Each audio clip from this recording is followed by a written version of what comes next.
émission fun et éducative Nectar. Tous les matins, nous on est là et puis on rentre dans votre télévision comme ça et on vous distille les bonnes choses, on vous distille les bonnes informations et on vous distille aussi de la très bonne humeur. La très très bonne humeur. Bonjour. Encore une fois. Comment tu vas? Connie, bonjour. Non, attends, tu l'as fait exprès, c'est genre tu pensais depuis le week-end, tu dis, ce matin je vais l'appeler Connie. Connie, ouais. Comment tu vas? Ça va manquer. Ah ouais? Ouais, je vais bien, C'est vrai? bien. 2 jours sans moi, c'est quelque chose. Hein. Je t'assure quoi. Sans toi, ce n'est rien, c'est sans les téléspectateurs que c'est quelque chose. Comment tu arrives à t'en sortir? Tu fais comment? Quand même, je vais voir tes statuts et Naïda, puis... je vais voir mes statuts. Et puis je me ressource. Les Vontalo. C'est de l'amour, elle aime bien ces femmes. Bonjour chers amis téléspectateurs, bonjour le plateau, j'espère que vous allez bien. Le week-end ça a été, je rends grâce à Dieu, c'était mouvementé, mais on est là encore pour vous donner encore de l'humour plutôt, de la bonne humeur. Un peu d'humour aussi. D'humour aussi, un peu d'humour aussi de la part d'Elias. Et je suis l'humour. on va tous passer une bonne journée. Le 4e membre du DDR. Coucou à tous ceux qui sont ressortissants du Ghana, des ressortissants de Kévé aussi, ressortissants de Palimé. Et c'est avec un grand amour que je vous fais un gros bisou. C'est où Kévé? Kévé, c'est toi le GPS. Hein? Non, mais attends, en même temps, c'est elle qui a donné le nom. Hein. Ah non, c'est vous, c'est moi qui... c'est elle qui a donné le nom. Faut pas que je lui arrache ce qui lui est dû. C'est dû, moi. C'est de laver. Elle va d'Ofoua. Oui.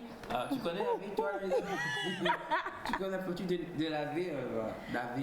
De laver. Fais-tu de laver? C'est à moi que tu poses la question ou à Siméfa? Non, mais c'est à vous, Naïda. Avec tout le respect et, voilà, et tous les honneurs qui vous ont. Enfin, bon, bonjour Naïda, comment tu vas? Tu vas bien? C'est mieux. Je vais bien, monsieur Elias Ataï, et vous? Ça va. Qu'est-ce qui a marqué ton week-end? La fatigue à haute dose. Ouais. Donc tu as été très... Oui, j'ai bossé jusqu'à très tard samedi. Oh là. Et hier, j'étais KO. Ouais. Mais samedi, c'était... Je t'ai vu, j'ai vu des... Tu m'as vu où? Non, mais j'ai vu des images, des photos et tout. Ce que tu as fait. Je faisais des choses louables. Je n'ai rien fait de bizarre. Non, mais attends, tu étais extrêmement occupé à faire des choses louables. Oui, bien sûr. Très Donc, louable. samedi, j'ai travaillé. Comme j'avais dit, j'ai animé un événement qui s'est bien passé, qui était long, mais qui s'est bien passé. Et dimanche, je suis allée célébrer le Seigneur à l'église. J'ai sauté. Hier, j'ai mis des baskets pour aller à l'église. C'est pas mis talons. Ah, okay. Pour une fois, je comprends mieux. J'ai mis des chaussures. Moi, je pense au ballon Je de basket. comprends mieux pourquoi le soleil était un peu... J'ai mis baskets, j'ai mis des longues chaussettes hier, des baskets sur une robe et j'ai sauté. Ah oui? Elle fait Amen ou bébé. C'est moi j'ai fait louange là hier et on a sauté. Ah oui? Trop même. Donc c'était top. Après je suis allée dormir parce que j'étais fatiguée. Voilà. C'est normal. Et là tu as plus de l'énergie. Et j'ai mangé placali, voilà. Ah, sans moi. On fait ça aussi. Invité. Voilà, c'était mon week-end et bonjour à vous chers amis téléspectateurs. J'espère que vous allez bien et que vous évoluez bien dans le mois de décembre. Est-ce que les cadeaux sont prêts? Est-ce que les tenues sont prêtes? Est-ce que les rendez-vous galants de décembre sont prêts? En tout cas, vous nous direz tout ça parce que nous on est calés. Rendez-vous galant de décembre, mais c'est très important. En tout cas, aujourd'hui, mon rouge s'arrête au niveau de mes lèvres. Ah oui? Oui. Ah ouais? Je suis mise en rose. T'en as aussi là sur... Les paupières. Oui, un peu de rouge. C'est vraiment mon maquillage qui est le rouge du jour. Ah oui? Sinon, vous savez, c'est du rouge jusqu'au 25 décembre. Voilà.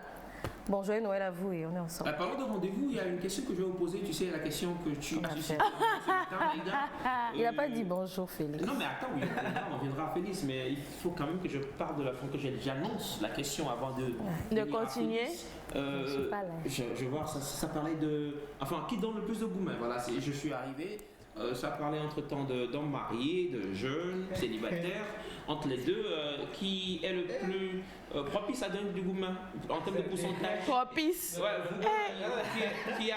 qui rassemble toutes les dispositions naturelles ou culturelles pour donner plus de gourmet. Donc une question à laquelle on va répondre tout de suite avec vous tous qui êtes là. Papa Claude va réagir parce qu'il a promis. Il a promis en tant qu'il a de grosses révélations pour nous.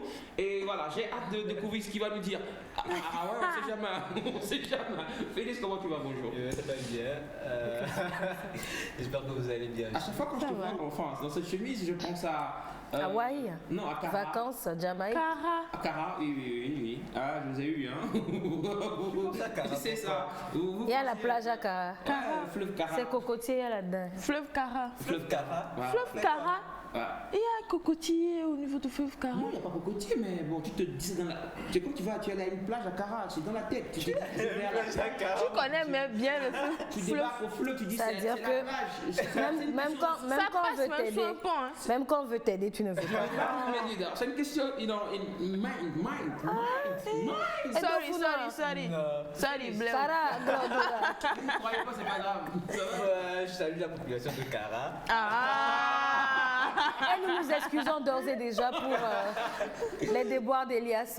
Prenez-le comme ça, hein, c'est la fin d'année. Mes salutations à toute la nation togolaise, à tous ceux qui suivent Nectar ce matin. Et voilà. Par rapport à la question d'Elias, je crois que c'est trop tôt un lundi matin pour parler de Gouma. Non, je suis désolé parce que c'est avec cette question. Non, mais c'est trop tôt. D'habitude, je suis dans Gouma, mais là. Je suis désolé, je suis rentré dans le studio en train de faire les préparatifs et tout. Et il y avait une grosse discussion, désolé. Hein, il fallait quand même que je puisse illustrer ça ce matin. Et ensemble, on va se donner. C'est Elias. Le dit matin et tout, mais bon, permettez qu'on puisse en parler parce que c'est un phénomène qui fait rage de nos jours, paraît-il. Et il faut que j'aide les sœurs et les frères qui nous suivent. Je suis un envoyé, permettez qu'on puisse le faire. Un envoyé de ce que vous savez. En fait, à moi, c'est pas si que Dieu elle a déteint les dieux. Il ne sais pas déteindre une personne. La personne ne peut pas changer quand même d'un coup comme ça. Alors, les amis. Je sais que ce sujet ne te concerne pas trop, hein, parce que. Mais est-ce que tu peux quand même donner un point de vue? Moi, je ne comprends pas ce qu'Elias. Non, mais parce on peut demander qui donne plus. je comprends pas. Non, mais on faisait une discussion, tu es d'accord? Une discussion par rapport à ce sujet très important que j'ai déjà évoqué ici. Alors dites-moi s'il vous plaît, donnez-moi un preuve avant que je ne lance le clip. Quoi dans le Gouma? C'est-à-dire entre le jeune célibataire et l'homme marié par exemple. Il n'y a pas de différence, on y va, clip. Ah, pas de différence, c'est-à-dire on y va. Le Gouma peut être... L'homme marié, il ne faut même pas aller là-bas, ça ne vaut pas la peine. Il ne faut pas aller là-bas. Quoique les hommes mariés aussi draguent beaucoup. Il ne faut pas aller là-bas. Non, c'est vrai, ils draguent. Pardon. Là parce que... Mais ça ne vaut pas la peine d'aller vers là. Il n'y a aucun avenir, il n'y a rien qui se fera. Il n'y a rien du tout. Il va perdre votre temps, je ne sais pas combien d'années, pour rien du tout. Et à la fin, il n'y aura rien. Donc ça ne vaut vraiment pas la peine. Maintenant, les jeunes, ils sont forts aussi. Il y a ceux qui ont plusieurs conquêtes et vous êtes dans le bain. Et il y a ceux qui sont sincères, donc que Dieu nous guide à aller vers ceux qui sont sincères. Ouais. Mais en tout cas, dans tout type de relation, il peut y avoir Gouma. Hein. Il peut y avoir Gouma, mais toujours est-il qu'on demande à Dieu de guider nos choix. Voilà. Vous voyez que Naïda avait de très belles choses à dire. Pour ouais, quand même. Un conseil qui pourra sauver une sœur. Félix. Alors. Non, mais après, je ne vais pas aller contre Naïda, mais je crois que ça... La plupart des gens qui s'aventurent dans ces relations, ils savent ça. Mais ils font quand pas forcément. Pas forcément. La plupart. Ça dépend de comment tu es rentré dans la relation. Oui, c'est ça. Il y a des filles, c'est peut-être les moyens financiers qui manquent et puis elles rentrent dedans. Et il y a celles qui peuvent tomber amoureuses aussi d'un homme marié. Ça, c'est encore plus grave. Donc, en tout cas, il y a plusieurs choses possibles dans ce monde où on est. Mais je suis d'accord avec toi dans le sens où je sais à quoi m'y attendre et je vais pour de l'argent, pour du business. Je sais que c'est juste pour avoir de quoi payer mon loyer. Là, une fille qui rentre dans une relation de cette façon, elle sait comment, voilà. Et il y a celles qui sont naïves aussi, qui pensent que monsieur quittera sa femme pour moi alors que c'est impossible. C'est impossible. Alors, on ne va pas demander l'avis des autres parce que Félix doit en parler. C'est mes phares aussi. Papa Claude, je l'ai promis. Il va le faire. C'est mes phares, on va aller avec toi. Le clip. Le clip du jour. Oui.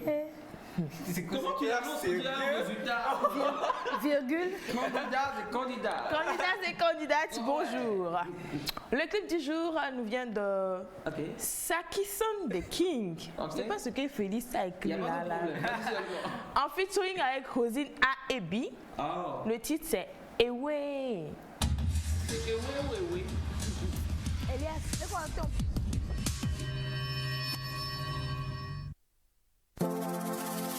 Mawe, okpole mule to me fa. Ke ngwe futo gbere ntinya. gagné nyafiowe. Ata, ma way, au pole moule dorme fa. Kengwe ke to so ma voma. Wenye gaenti de gagné nyafiowe. Enyo, adi kamuso na kwele tomio. Ramunyabe ewe, ewe. Maunye ewe. DJ Sexy. No betwe, yo betwa papa ewe. No be arrosi, yo be so amauga ewe. No be supru, yo be tita ewe. No be ton, no be doggy daddy ewe.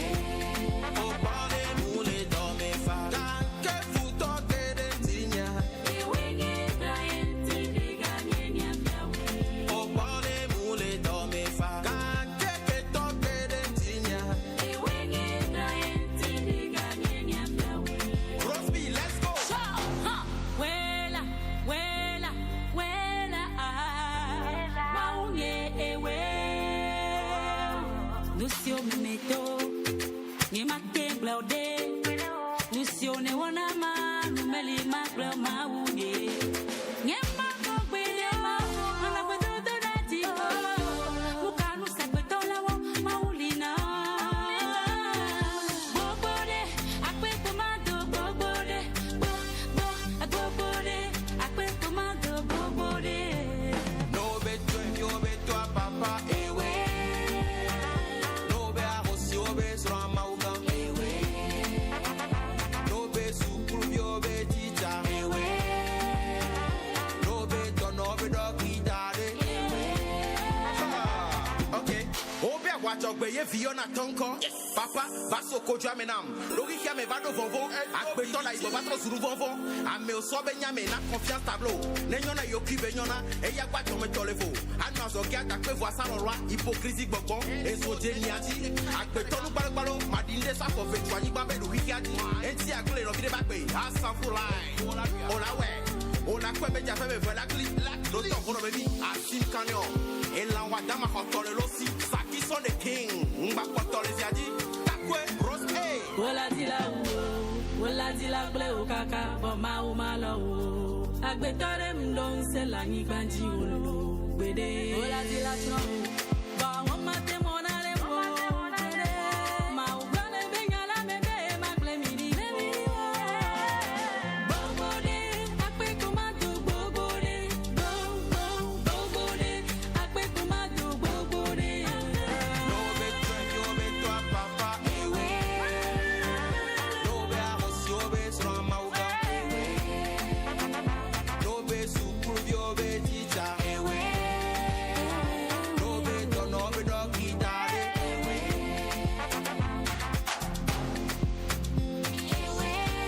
Son Excellence, Léo Lambert Amoussou. Maman Dato. Tanti Pierrette, Cap Elite Couture. DG Basile AGT. SKS Fondation, un enfant doit sourire.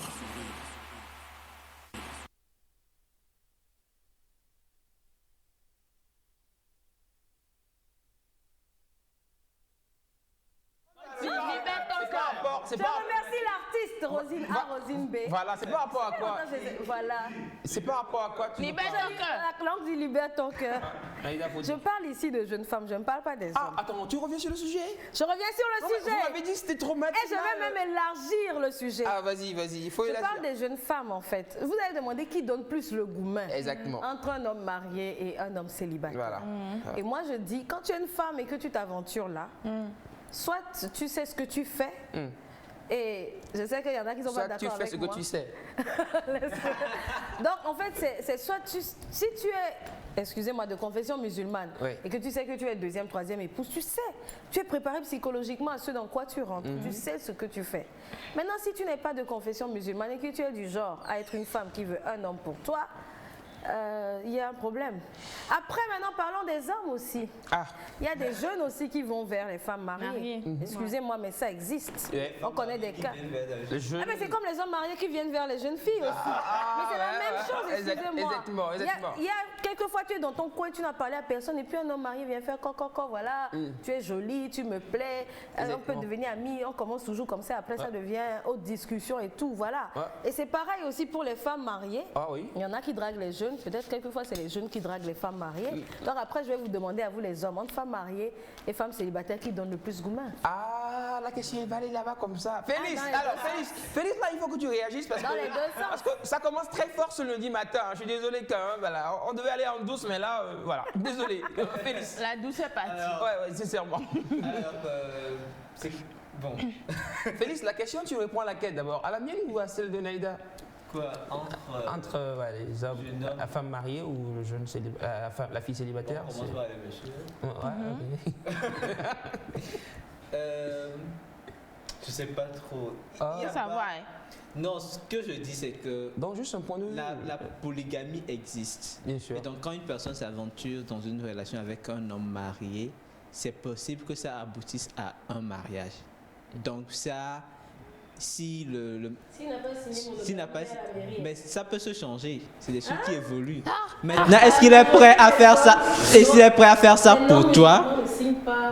Est-ce qu'il est prêt à faire ça pour toi? C'est là-bas que la question se pose. Mais c'est possible. Le contraire n'est pas évident. La réciproque n'est pas du tout vérifiée. Une femme bon, jusqu'alors, je ne sais pas, la polyandrie, c'est pas ici. C'est pas officiel, c'est pas officialisé. Pas au Togo. Non, il y a des peuples qui l'ont officialisé. Okay.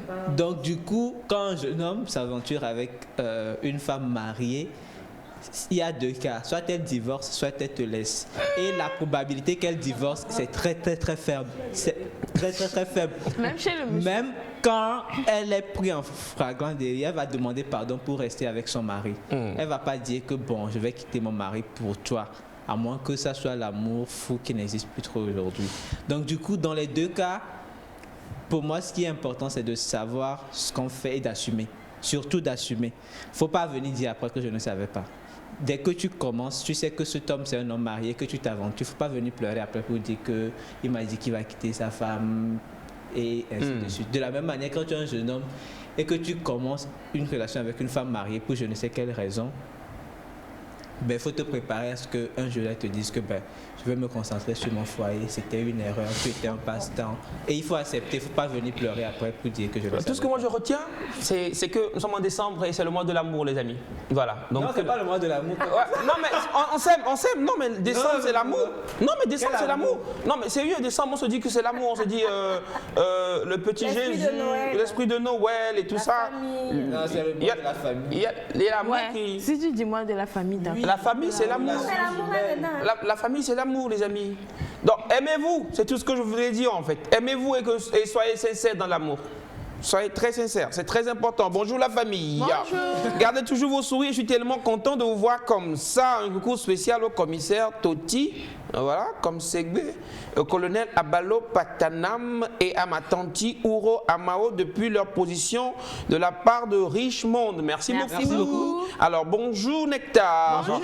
J'espère que vous allez bien. Super. Juste un bonjour, je vous suis, c'est Ephraim Donald depuis Parakou au Bénin. Merci beaucoup. Bonjour Nectar. Bonjour. Comment allez-vous? Super bien. Alors vous étiez, c'est ça? Donc vous êtes très ravissante. Ok. C'est quelque chose, hein. Si tu lis en 8 heures comme ça, c'est bizarre. Alors, je vais dire ravissant plutôt parce que je lis. Ravissant, ce matin, c'est David depuis Kpalimé. Pourquoi tu ris, Félix? Merci David. C'est ravissante. Alors, ouais, je suis ravissante. Une personne. Je suis ravissante. Une personne. Non, mais ça fait bizarre, que ce soit personne ou pas, tu vois, ça fait bizarre quand je lis ça. Mais c'est pas grave. Bonjour. J'allais laisser le temps là. Ouais, sincèrement. Ravissante est plus utilisée que ravissant. Ah oui? Oui. Ah. Je crois qu'on dit plus. Félix, tu es très ravissante. Non, ça, tu comprends pas. Bonjour la famille G7. Bonjour Monsieur Mola. Comment allez-vous? Très bien. Super. Excellent début de semaine à vous. Merci. Avec mes gigas, bisous, chocolatés. C'est Monsieur Mola le Redoutable. Voilà, vous avez trouvé le nom. Le redoutable. On continue toujours par vouloir comprendre ce que ça veut dire. Alors, pour revenir au sujet, et qui interviennent, je ne suis pas d'accord avec Naïda. Bon, c'est ce qu'elle disait avant, je crois. Les musulmans ont droit à plusieurs femmes, s'ils sont déjà mariés, obligés de draguer d'autres filles. Bon, voilà, c'est ce que je dis, c'est l'ancienne version. Bonjour Nectar. Bonjour. Monsieur Elias, je veux savoir si ma chère Semefa de Kpalimé s'est déjà mariée. Sinon, je suis prêt pour elle. Comme on dit souvent chez nous, à Kpalimé, entre nous, même s'il y a un problème, nous irons traiter cela en famille. Monsieur Elias. Ok, c'est Monsieur Mawena. Ok, c'est noté. Vous parlez de ma soeur. Êtes-vous marié ou êtes-vous célibataire? Voilà, c'est une belle question. Semefa, tu es... Non, je ne vais pas dire ça. Semefa, tu es mariée? Désolé. C'était pas une bonne question. Toi, tu connais la réponse. Ah ouais, bien sûr, on connaît la réponse. Hein. Elle est... Ouais. Elle est très scellée à Dieu, C'est ça. c'est ça, Très scellée à Dieu. Just married. Non, on peut pas. Bonjour la famille. Bonjour. Vous êtes très mignons ce matin. Bon début de semaine à vous. Merci beaucoup à l'artiste Ama Séraphin depuis la Côte d'Ivoire. Merci beaucoup. Merci beaucoup. Alors, généralement, quand un jeune homme sort avec une femme mariée, c'est pour... ok, c'est pour la dépanner. Ah bon, dépannage. Et moi, Ah oui, C'est pour l'argent, c'est pour la dépanner. pour la dépanner. Il a ajouté un truc que je voulais plus dire, c'est pourquoi sinon... Il y a l'argent aussi. Et pour la dépanner. Félix, c'est vrai, Dépanner. je sais pas, tu es le seul jeune homme... Dépanneur libanien. Vous êtes des dépanneurs des fois? C'est pas exclu. Ah. La dépanner de quoi? Non, en fait, c'est une œuvre caritative. Ah oui, c'est ce que je vois. Du bien bonheur. Ah oui? Non, c'est pas bon. Mais c'est pas exclu. Ouais, c'est... Non, mais c'est pas bon. Dépanner en quoi? C'est pas exclu ou c'est pas bon? Tu veux qu'on dise les mots? C'est-à-dire Non, moi, je qu'il y a comprends pas. des choses qu'elle n'arrive pas Pas à faire avec son mari. Qu'elle cherche une personne extérieure avec qui fait ça. Ah. Donc, c'est dans ce sens, moi, je comprends. Après, Ce n'est pas encouragé en tout cas. Révélation, encourageant, révélation, c'est pas bien. chers amis, sachez que c'est une émission très spéciale. Félix, tu nous fais des révélations là par rapport à des sujets. Non, pas te concernant. L'oncle doit parler. Je vais aller vers l'oncle parce que sincèrement, je commence pas à me perdre. Il faut que j'aille vers l'oncle. Moi-même, j'aime bien faire ça. L'oncle, bonjour, comment allez-vous? Félix, Ouais. l'oncle a parlé à Félix. Il faut vraiment le Il faut conscientiser. parce le que conscientiser. on ne se retrouve. Il faut conscientiser Félix ce matin. Oncle. Il a fait quoi? Non, Ah. C'est quoi cette affaire de dépannage? Dépanner en Et Ivoirien. puis il dit ce n'est pas exclu. Non. Ah bon? Vous Ce savez, que je dis, c'est que ça existe. c'est un genre de Tu fais choses. ça. oncle, C'est oncle. ça la question. Merci beaucoup. Vous avez passé un bon week-end, l'oncle, d'abord, avant que vous ne veniez. Mon week-end, A été très hardcore. vraiment. Là où je suis très fatigué. Oh là là, mais encore le sacrifice pour nous ce matin, ça fait plaisir. Alors, on parle du sujet, oncle. Vous savez, c'est genre de femmes, par exemple, Il faut commencer par les hommes. qui, bon, chez les hommes, nous savons que Vous la avez- plupart des hommes font ça. C'est pas bon là. Mais ce qui est grave, c'est la femme. Donc pour la femme c'est grave, pour l'homme c'est pas Qui grave. va vers un jeune garçon, par exemple. Ah, comme Si elle n'est pas mariée, comme Le les problème filles ne aussi se pose dépannent pas. les hommes. Ouais, c'est un dépannage. maintenant qu'elle est mariée, Tout le monde se dépanne. elle est mariée, elle va vers un jeune. Il y a des femmes, c'est pas seulement un seul jeune, mais elle se balade Plusieurs. chez les jeunes. Plusieurs jeunes. C'est Je ne l'entrepreneur. sais pas si C'est c'est la toupie. l'insatisfaction sexuelle ou quoi, je ne sais pas. Oh, Oui, ah oui. et je peux dire que c'est ça qui les amène là-bas. Ah oui. Ok. Et c'est ça qui entraîne aussi la mort de certains jeunes. Et c'est très malheureux. Le jour que le monsieur apprendra, si le monsieur n'est pas patient, il peut agir avant de regretter. Vous avez raison. Et puis la nature aussi pénalise ça. La nature pénalise ça. Toi, un jeune qui court après une femme mariée, tu ne vivras pas heureux. Du point de vue spirituel même, tu auras des blocages. Et faut pas que... Je vous adore. Même si une femme mariée te fait des avances, il faut fuir. Il faut te saisir. Il faut fuir, c'est ça? Il ne faut pas aller... Oui. Mais si c'est votre boss, si c'est par exemple...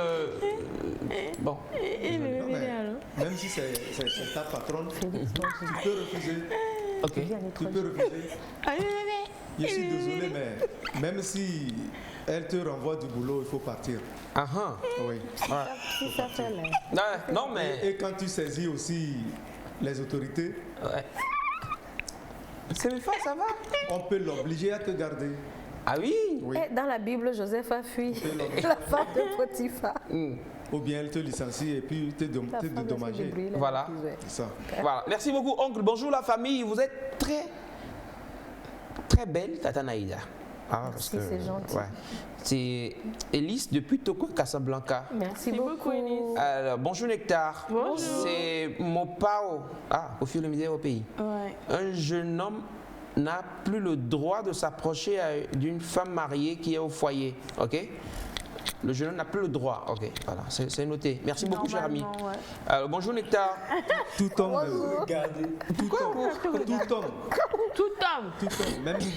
Même un homme marié. On n'a pas le droit d'approcher une femme mariée. Alors, voilà, c'est noté. Bonjour Nectar. Vice-versa. Je vous suis depuis Adéticopé. Bonne émission à vous. Merci beaucoup. Naïda, on va parler après. Bonjour. Merci à vous pour cette belle leçon de vie ce matin. Seulement que la jeunesse apprend beaucoup de votre sujet. C'est depuis Aparo, c'est ça? L'amoureux de Tchévier. D'accord. Okay. Amoureux de Tchévier. Vous êtes le seul amoureux de Tchévier? C'est bon à savoir. Voilà. Bonjour la famille. Bonjour. Vous êtes adorables. Merci. Alors, tout ça c'est... ok. Ok. Oui, la suite du message. Mais allant vers un vrai amour, c'est difficile des deux côtés. C'est Sandinoc, l'amoureux depuis Abidjan. Ok. Alors, voilà. Écrivez-nous les amoureux de Cara, je sais pas, tous les amoureux du monde entier, quoi. Envoyez des messages. J'ai vraiment envie de lire et voir les villes dans lesquelles il y a plus d'amoureux. Un homme marié a le droit de sortir avec une fille. Non. Ok. Non, mais là, lui, c'est une affirmation. C'est pas une question. Donc, votre femme aussi a le droit de sortir avec un autre garçon. A le droit de sortir avec une fille. Je suis pas d'accord, moi. Mon frère, si tu fais à quelqu'un, si on te fait, faut pas être fâché, quoi. Ah oui? C'est ça? Non, après, faut que quoi? Faut que quoi? On recadre les choses. J'avoue, je voulais dire, j'avoue que je reconnais plus mon sujet innocent. Non, faut qu'on recadre les choses. On parle d'infidélité. Si c'est de l'infidélité, aucun des deux partenaires n'a le droit d'être infidèle. Mais si c'est que le monsieur a signé polygamie ou envisage faire de la polygamie. Et s'il n'a pas fait? Voilà, donc quand on dit que monogamie, mais c'est eux encore, ils font ça. C'est ça. Là, c'est de l'infidélité. Oui, c'est ça. Dans notre milieu, c'est seulement l'homme qui est autorisé à épouser plusieurs femmes. Oui, mais l'oncle, il y a plusieurs hommes qui signent monogamie. La femme ne peut pas avoir deux femmes. D'où la femme ne peut pas avoir... Salut Melka. L'oncle, je ne suis pas d'accord. Il y en a qui signent monogamie, mais c'est eux encore, ils se baladent. Non, je ne suis pas d'accord. On ne parle pas de ceux-là. On parle de ceux-là. Ceux qui ont signé polygamie, c'est une autre affaire. Ceux qui signent monogamie, là, c'est de eux on parle. Entre-temps, on va quand même saluer. On va saluer la grande équipe, extended équipe de cette matinale. Il y a mon papa Claude qui est de ce côté, il y a l'oncle Bachana et puis il y a Melka qui est en haut là. La réalisation et monsieur Jean. Et Melka, merci beaucoup pour ses points de vue. Parce qu'il a dit beaucoup de choses et puis bon, on les entend ici. Merci beaucoup Melka. On parle de Psysaf. Oui, si ça fait là. Moi, je veux que vous alliez là avec le micro. C'est possible? Ou... Il n'a qu'à venir. Ouais, allons le chercher, Si ça allons le chercher parce que tout ça, psychologiquement parlant, il pourra nous guider, hein, les amis. C'est très important. On y va. Et entre-temps, moi, je lis les messages. Bonne arrivée. Alors, coucou le plateau. Je salue en l'occurrence les belles dames. C'est Albert Modeste depuis Cotonou, Bénin. Merci beaucoup. Bonne arrivée. Alors, si ça... Oui, c'est allumé. De toute façon, tu as tête de sourire là-bas. Là. C'est allumé. Si ça... Ouais. Bonne arrivée. Oui, bonjour le plateau, je vais super bien. Je ne sais pas si je vous ai déjà dit ça. Vous êtes dans ma couleur préférée. Ah, d'accord. Ah oui? C'est bien. En plus, c'est du bon tissu. En plus, c'est mon style préféré. Ah, d'accord. Là, je commence à en douter. Ah ouais, c'est ça. Quelles sont mes chances que je puisse... Pas de Tu ne chance. peux pas rentrer dedans. Déjà, tu vois. Tu peux pas rentrer dedans. Vous n'êtes pas gentil, vous. Il y a des fois qu'il ne faut pas Il avoir. me donne dit. Alors, si ça, c'est vrai qu'il y a un moment qu'on vous a plus vu. Hein. Oui. Vous allez bien? Vous nous avez manqué? Oui, ça Vous va, avez ça va, manqué. C'est les obligations professionnelles. La plupart du temps. On oublie les enfants comme ça. Non, non. Mais là, je suis là, c'est bon. D'accord. Bonne arrivée, papa. Merci. On va vous laisser saluer les téléspectateurs avant de... Oui, bonjour à tous. Tous ceux qui me suivent actuellement, bonjour à tous. Je fais un coucou spécial aux dames. Aux dames? Aux dames. Bon, Pourquoi tu te sens touché? Non, mais attendez, je veux juste comprendre si j'ai bien entendu. Je comprends. Il y a aux dames. Juste parce que D-A-M-E-S. ces sujets tiennent beaucoup à cœur aux dames. oui, là. Surtout quand il s'agit de Infidélité. monogamie, polygamie. Oui, là. Tout ce qui est gami. Voilà. Les hommes, là, il y en a qui ne sont pas sérieux. Alors, on va vous laisser dire peut-être un mot rapidement par rapport à ce sujet et on va continuer le programme du jour. D'accord. Par rapport à cette situation, je comprends parfaitement Naïda qui dit les gens signent la monogamie, mais ils font carrément autre chose. Je dirais tout simplement parce que beaucoup se marient par pression. En fait, c'est tout. C'est pas eux-mêmes. C'est-à-dire que c'est pas un truc qui est décidé vraiment. Mais c'est parce qu'on veut le faire pour plaire à un certain nombre de personnes. Sinon, en réalité, quand vous allez vous signer un truc, c'est un engagement. Vous respectez l'engagement. Maintenant, moi je le dis, c'est parce qu'aujourd'hui on voit beaucoup de personnes aller à la mairie, à l'église pour se marier. Oui, mais intérieurement, est-ce que c'est un choix honnête et sincère? Il y a entre guillemets. C'est pour ça que je parle de la pression sociale peut-être qui dit il faut le faire, ou bien si moi je ne le fais pas, et donc je ne suis pas entre guillemets responsable, donc il faut le faire. Mais après, derrière ça, je vis ma vie en réalité. Et donc pour revenir sur cette question d'infidélité, comme notre grand frère l'a déjà dit, nos cultures regorgent de beaucoup de choses qu'il faut peut-être repenser. Mais il y a une façon, il y a une ouverture au fait pour les hommes en Afrique d'avoir plusieurs femmes. Parce que si je le dis, vous allez voir des hommes mariés et monogamie qui ont d'autres enfants ailleurs qui sont acceptés par la même loi. Vous comprenez? C'est seulement la femme qui ne bénéficie pas réellement, mais les autres enfants hors mariage bénéficient de tout presque. Voilà. Donc ça voudrait dire quand même qu'il y a cette ouverture que les gens exploitent pour avoir ça. Et puis, il faut le dire aussi que dans le contexte du masculin, la femme est pour lui objet de convoitise. Quand on en a plus, on démontre sa force, on démontre son pouvoir. C'est justement ce qui explique que dans les temps anciens, quand vous voyez les chefs traditionnels, vous voyez les hommes célèbres, c'est des gens qui ont plusieurs femmes. Et donc, ces réalités existent et donc il ne faut pas s'en passer. Et l'autre aspect, c'est de dire aussi que dans nos cultures, il faut faire la différence entre la monogamie et les relations sexuelles. C'est-à-dire que monogamie, c'est le fait que j'accepte d'avoir une femme chez moi. C'est-à-dire je fais ma famille avec une femme. Maintenant, dans le contexte culturel, en dehors de ça, chez nous, je vais le dire en Mina, marié, voilà.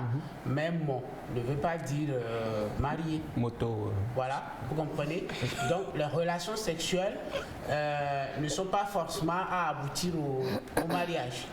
Vous comprenez? Donc dans le contexte, ce qui favorise ces choses, c'est ce que je suis en train d'expliquer. C'est pas que je suis d'accord avec ça, mais c'est ça qui favorise. Donc quand on dit dans nos cultures, dans nos langues, ça veut dire marié.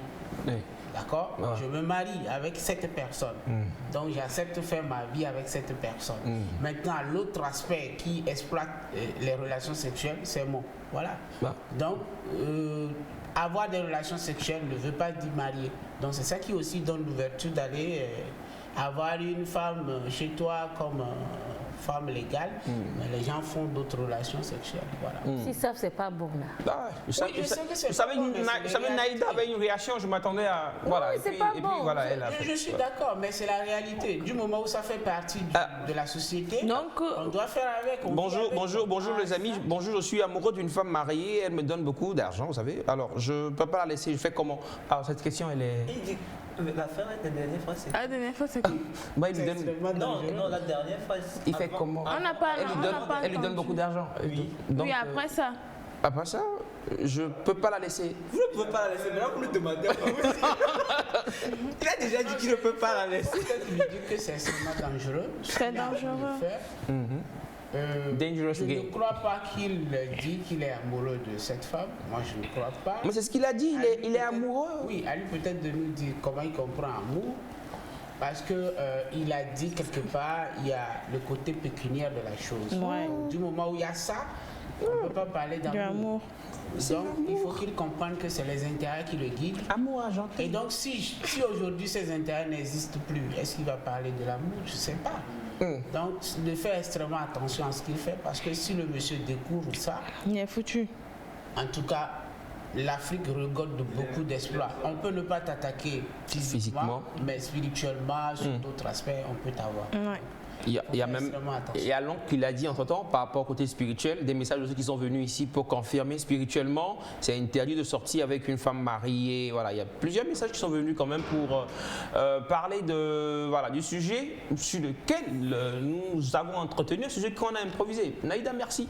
Je ne sais pas comment vous faites pour donner ces sujets-là un matin comme ça et on arrive à sortir les gens de leur maison, ils écrivent, ils envoient des messages. Et puis on a fait même déplacer le petit Sav qui normalement était venu pour notre sujet. Mais oui. Mais oui. Merci. Donc on va continuer quand même. Enfin le programme de cette journée, on va commencer donc par la pensée du jour. On va vers le jingle et juste derrière on revient avec Naïda Sambo qui nous offre la pensée.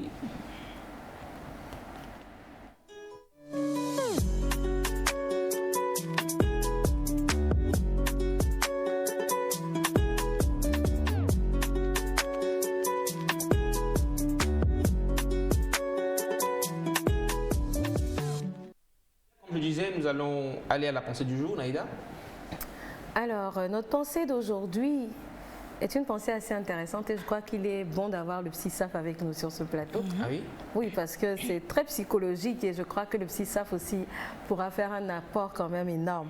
Est-ce qu'elle a un trait avec l'ancien sujet? Non, du tout. Okay, du tout. Quoique un peu. Elle nous vient de Eleanor Roosevelt, qui a été la femme de Franklin Delano Roosevelt, ex-président des États-Unis. Voilà, la pensée dit: personne ne peut vous faire sentir inférieur sans votre consentement. Personne ne peut vous faire sentir inférieur sans votre consentement. C'est mes femmes dit c'est clair, limpide comme de l'eau de roche. Personne ne peut vous faire sentir inférieur sans votre consentement. Et j'aimerais déjà avoir vos apports sur le plateau. Déjà, c'est Mefa qui est très inspirée, qui nous a dit que c'est clair. Dis-nous ce que tu en penses et après on ira aux autres. Avant de finir avec Psy Saf. Bon, moi je vais dire que la vie des autres, ça compte, d'accord? Mais pas tout autant que toi-même ton avis plutôt. Mais quand quelqu'un te dit tu es moche et tu te poses des questions sur ce que la personne a dit, c'est déjà une acceptation de ce qui est dû par la personne.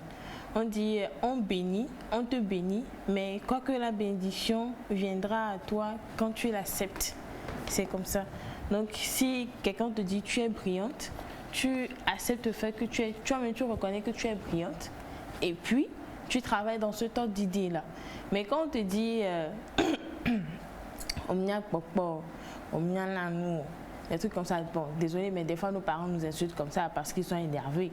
Mais quand on te dit ça, tu t'énerves, déjà quelque part, on dit, bon, c'est la question qui se pose. Est-ce que tu es en train d'accepter bien ce que j'ai dit agit sur toi déjà? C'est que tu es déjà en train d'accepter ce qui est dit au fait. Inconsciemment, ça travaille sur toi. Et ce que tu fais des fois va dans cette acceptation que tu viens de faire. Donc moi je dis que notre propre avis et la façon dont nous voyons déjà nous permet en fait de voir ce qui est bon chez nous, ce qui n'est pas bon chez nous et d'accepter ce qui est bon, ce qui n'est pas bon et de vouloir changer ce qui est passable en fait en bien. Donc déjà se regarder soi-même, se dire je fais bien ceci chez moi c'est passable, ceci chez moi c'est zéro et comment est-ce que je peux améliorer pour devenir une meilleure personne, parce que bon la vie des autres ça va, ça vient quoi, eux ils viennent seulement, ils sont là pour venir et partir. Moi que bon, les personnes les plus importantes dans nos vies ce sont nos parents, notre famille, donc essayons aussi de savoir accepter ce qui est dit par les autres. Il y a certaines choses qu'on te dit, on te dit, amen. Donc toi, tu reçois. Donc on accepte les positivités et puis la négativité. La négativité, quand toi-même tu sais qu'il y a quelque chose chez toi qui est négatif, toi-même tu acceptes que c'est négatif et tu essaies de changer ça. Mais pas que ce que la personne dise comment dire, devienne un poids au fait sur ta conscience et que tu ne puisses pas développer ce qui doit être bon au fait chez toi. Donc accepte ton côté mauvais, essaie de travailler sur ça pour que ça soit un truc là avant que quelqu'un ne vienne te dire ça quoi. Alors, Félix. Alors, merci beaucoup Naïda pour cette pensée. Ouais. Et moi, il y a un mot qui me percute vraiment dans la pensée, c'est te faire se sentir, c'est-à-dire sentir. Il y a ce qui, je vais dire, est ce que tout le monde voit et ce qu'on ressent. Dans une situation, je peux tout de suite essayer de ridiculiser une personne, l'insulter, lui crier dessus. Et tout le monde va, selon tout le monde, je l'ai humilié. Mais la personne ne se sent pas humiliée. La personne ne te sent pas diminuée. La personne même, ce que tu as fait, a observé, a vu, peut-être s'est senti offensé, mais ça n'a pas agi sur l'estime qu'elle a d'elle-même. Et c'est à ça que pour moi cette pensée nous attire, c'est-à-dire les situations ont humilié là, ça existe vraiment, c'est-à-dire les gens vont vraiment t'insulter. Et sur le coup, tu seras considéré comme inférieur par ceux qui ont vécu la scène, par ceux qui sont autour de toi. Certains vont dire oh pourquoi elle a fait ça, mais d'autres, comme la personne a eu le pouvoir de te ridiculiser, ça veut dire que socialement, cette personne est au-dessus de toi et vont être catégorisés comme ça. Quand tu vas dans un service et que tu vois quelqu'un crier sur une autre personne ou gronder une autre personne, automatiquement dans ta tête, celui qui crie, c'est le patron et puis l'autre, c'est peut-être l'employé. Donc, quand il y a ces situations-là, les gens qui vivent la scène avec nous classent, te disent telle personne est supérieure à telle personne. Mais quand c'est nous qui vivons la situation, ça peut t'énerver. On va pas dire que quelqu'un va t'insulter et puis tu vas rigoler, tu vas dire... Tu prends ça sportivement en fait. Voilà, et puis tu vas dire, de toutes les façons, je me sens pas diminué, et puis tu vas rigoler, tout le temps t'insultes, tu rigoles. Alors. Ça peut être une philosophie de vie aussi, mais ce n'est pas toujours évident. Il y a des situations où vous devez revendiquer certaines choses, il y a des situations où vous devez réagir. Mais que, au final, ce que la personne a dit n'affecte pas la personne que vous pensez être. Il y a ce que les gens voient de vous, il y a ce que vous-même vous croyez de vous. Les gens peuvent penser ce qu'ils veulent, les situations peuvent vous mettre dans des situations où vous semblez inférieur et tout, mais qu'au final, vous ne vous sentez pas inférieur à une personne. Dans certains domaines, on peut être moins bon que certaines personnes. Si on prend la musique par exemple, je ne vais pas venir dire tout à l'heure que je chante au même titre que Naïda. Non. Et donc si Naïda me dit que tu chantes mal... Je t'ai jamais dit ça.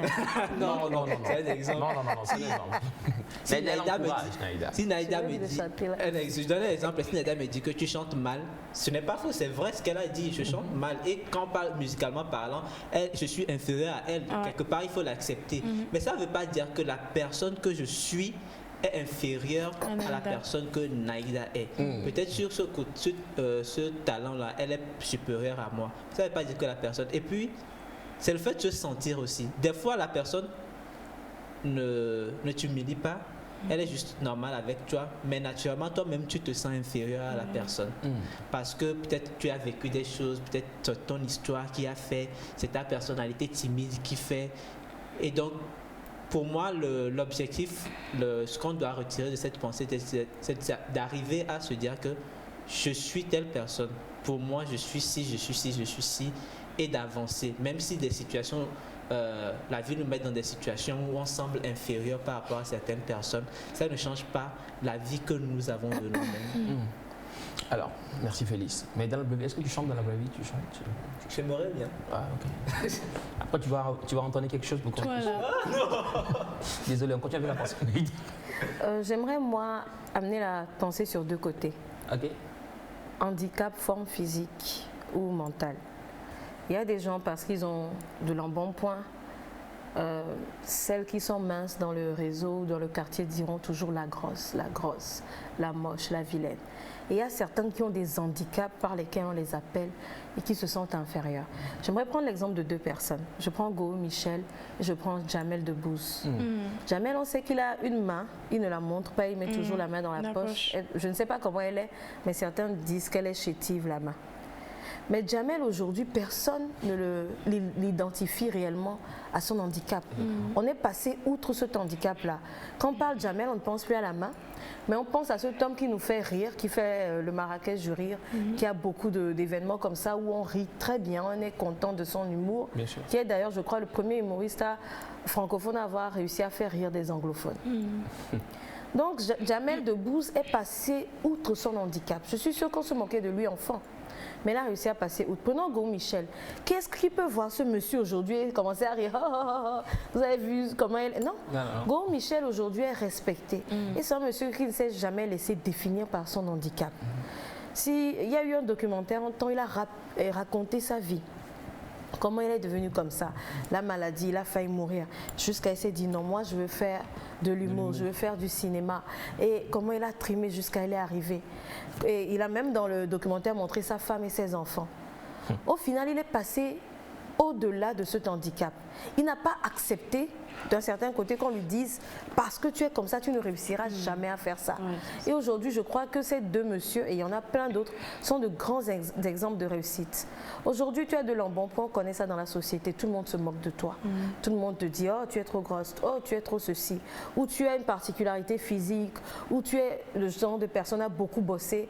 Quand tu arrives à l'intello, ah, la scène n'y touche, ah, ceci, vrai. ah, cela.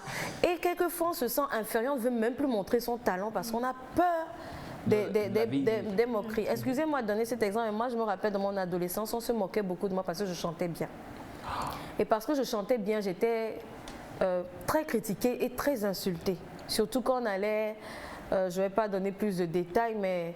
dans des réunions où on devait être plusieurs à chanter, moi on se moquait de moi, des adultes, hein, pas des jeunes de mon âge, des adultes me critiquaient.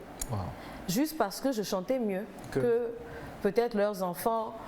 J'ai été beaucoup critiquée parce que je faisais mieux que leurs enfants. Et c'est même au côté de l'art oratoire, j'ai eu des parents qui sont venus me... Voilà quoi.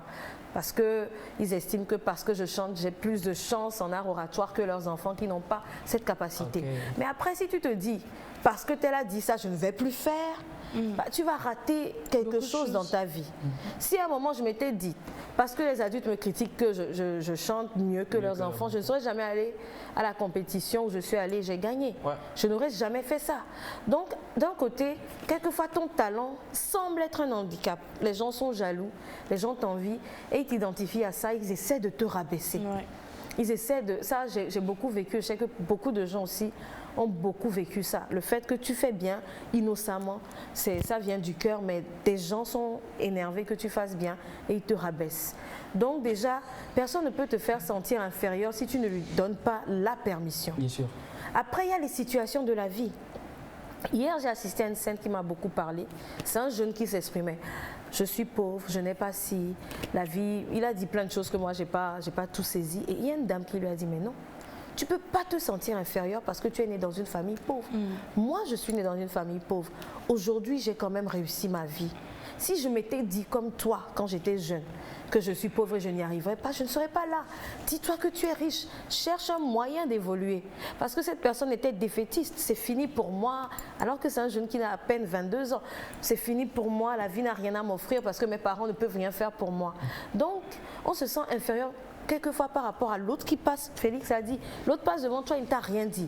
Mais quand tu vois son téléphone, déjà, tu te ranges. Mais tu ne sais même pas si c'est le faux ou si c'est le vrai de ce téléphone-là. Et voilà. Excusez-moi, mais il y a une scène qui me revient. C'est un jour, je vois une amie dans une voiture avec un monsieur, un enfant, une très grosse voiture.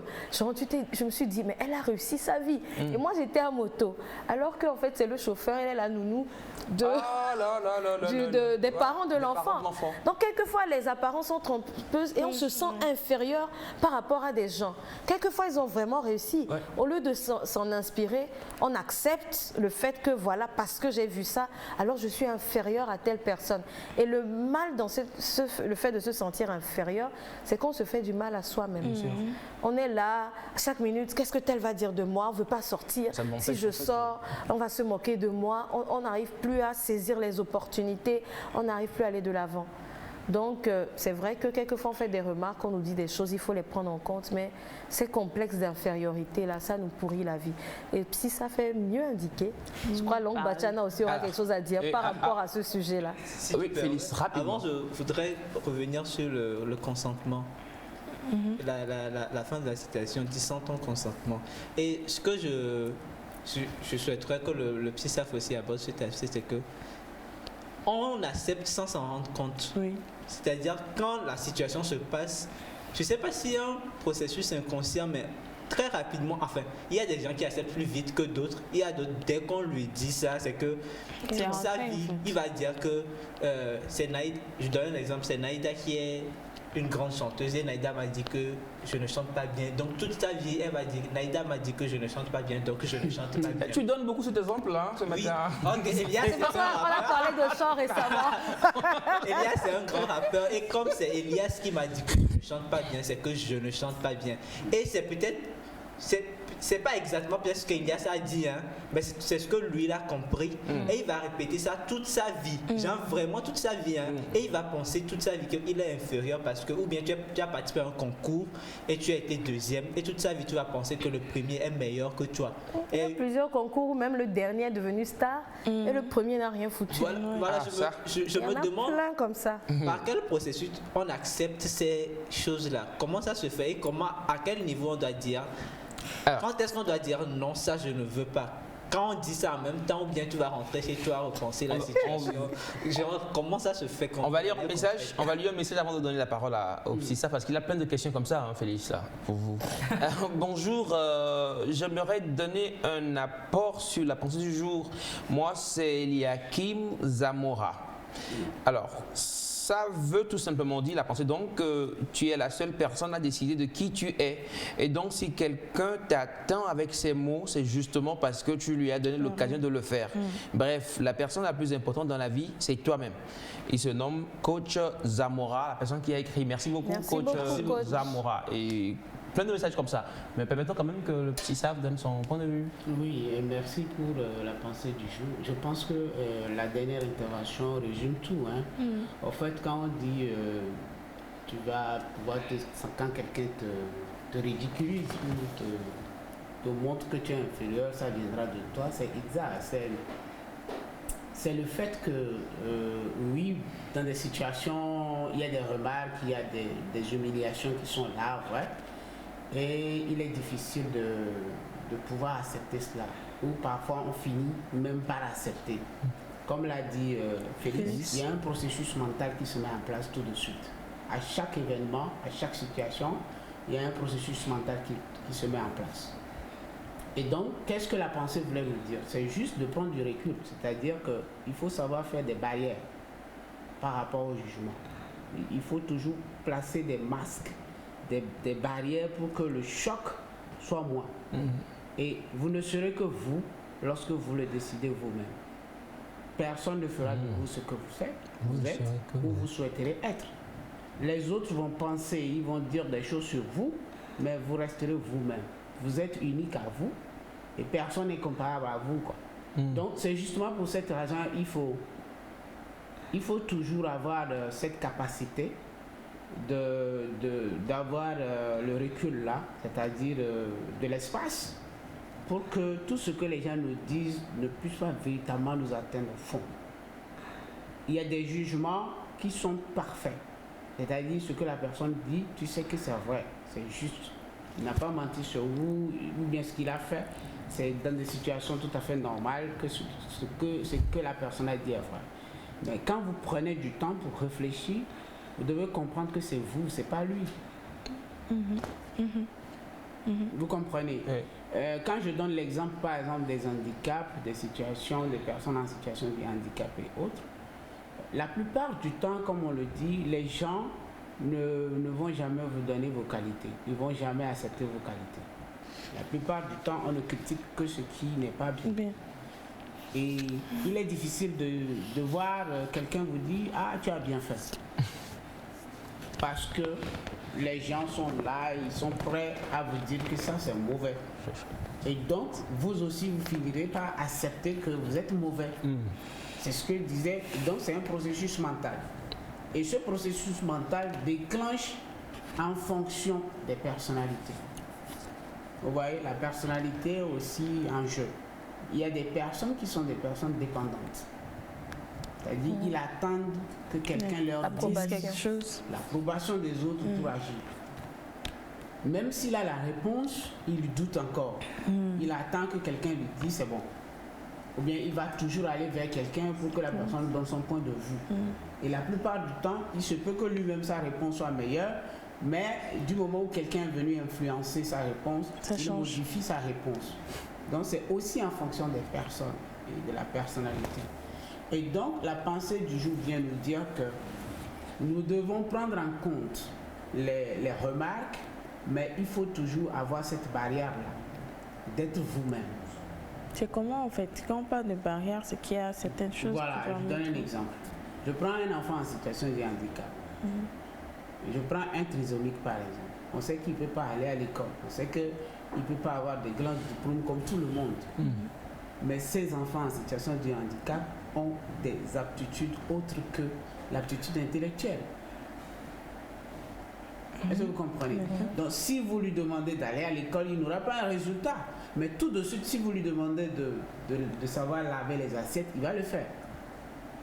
Si vous l'envoyez à la cuisine, il va le faire. Tout de suite, cette personne peut devenir un grand cuisinier.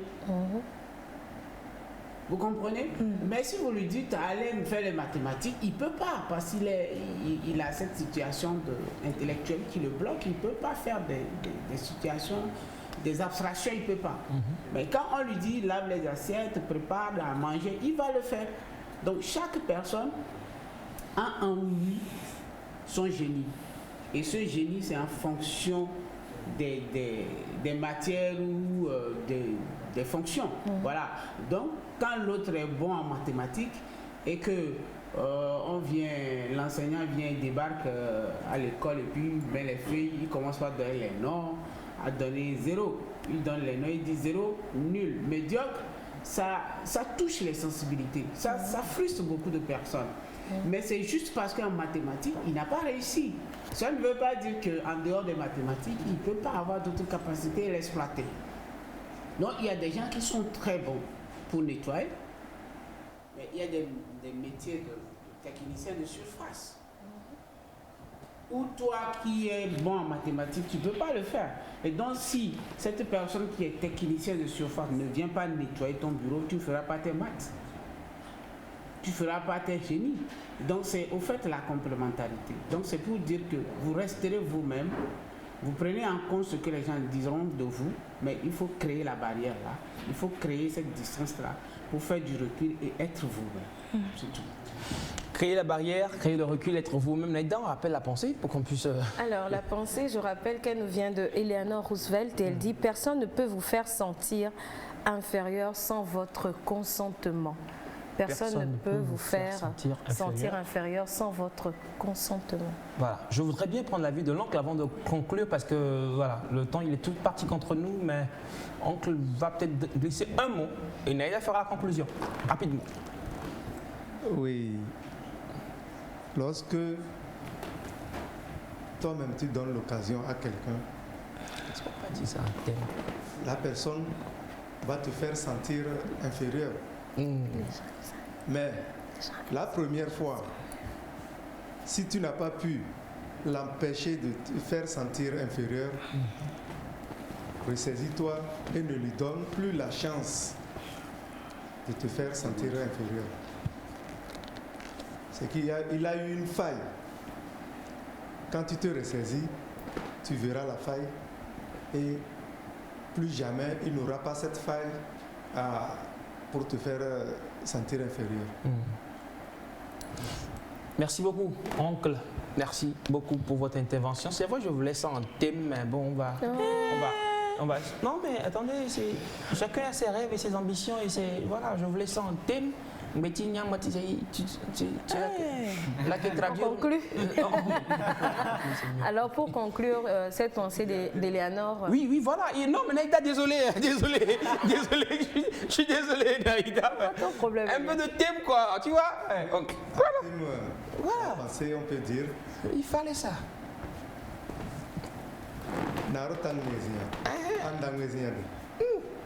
C'est tout? C'est rapide, hein? C'est rapide comme ça? Simplement. Faut le dire. Faut le dire, pardon.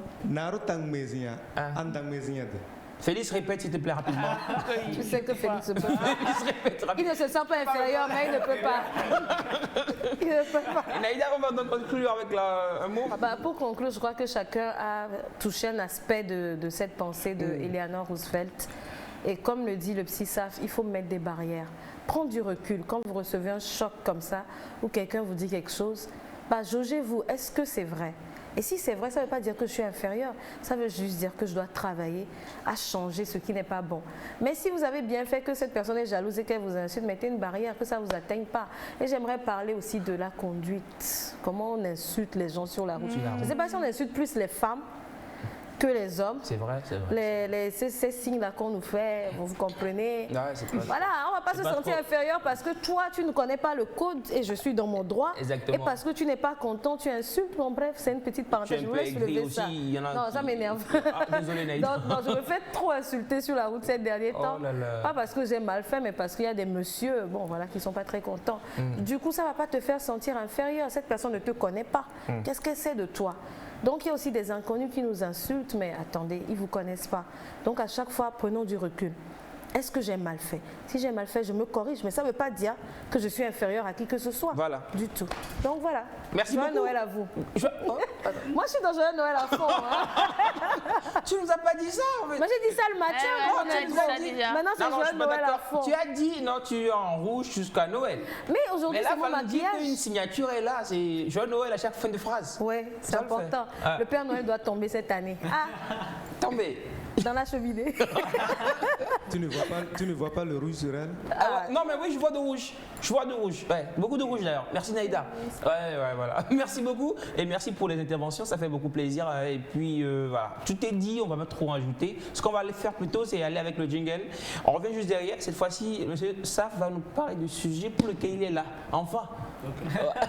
Jingle.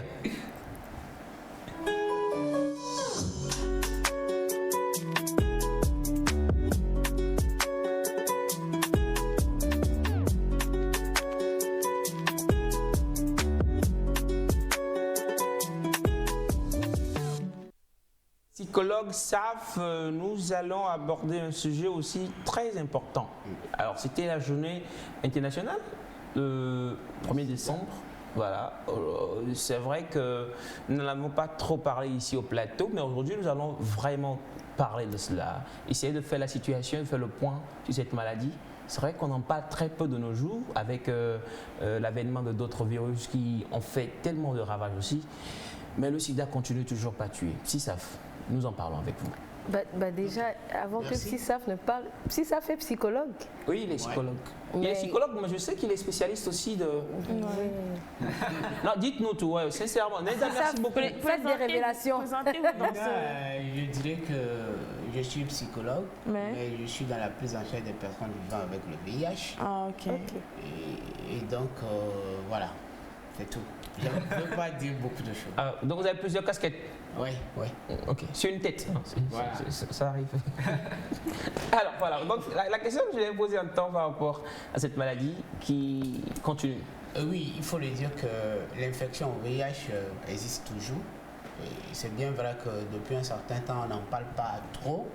Et donc, les gens pensent que c'est fini. Et donc, on continue quand même pas à avoir des comportements à risque qui peuvent encore mettre certaines personnes en danger ou exposer des gens à l'infection. Il faut le dire, le Togo, avec l'appui de ses partenaires, font beaucoup de choses en matière de VIH. Aujourd'hui, l'objectif, c'est d'atteindre zéro VIH en 2030. Donc, zéro VIH en 2030 ou carrément finir avec le VIH en 2030. Donc, nous avons un défi à relever et donc il nous reste que moins de 7 ans ou disons moins de 8 ans pour arriver à l'objectif. Aujourd'hui, il y a de cela en 2020, on était dans les 3,90, mais actuellement on est dans les 3,95, je m'explique. On dit 3,95 et le premier 95 c'est au fait arriver à ce que les personnes qui sont encore infectées au VIH, on puisse dépister 95%. C'est-à-dire que 95% des personnes qui sont infectées mais qui ne le savent pas, quand on arrive à dépister 95% de ces personnes-là. D'accord? Donc ça voudra dire qu'il faut faire des actions pour dépister des personnes, pour faire des tests de VIH pour arriver à ce taux. D'accord?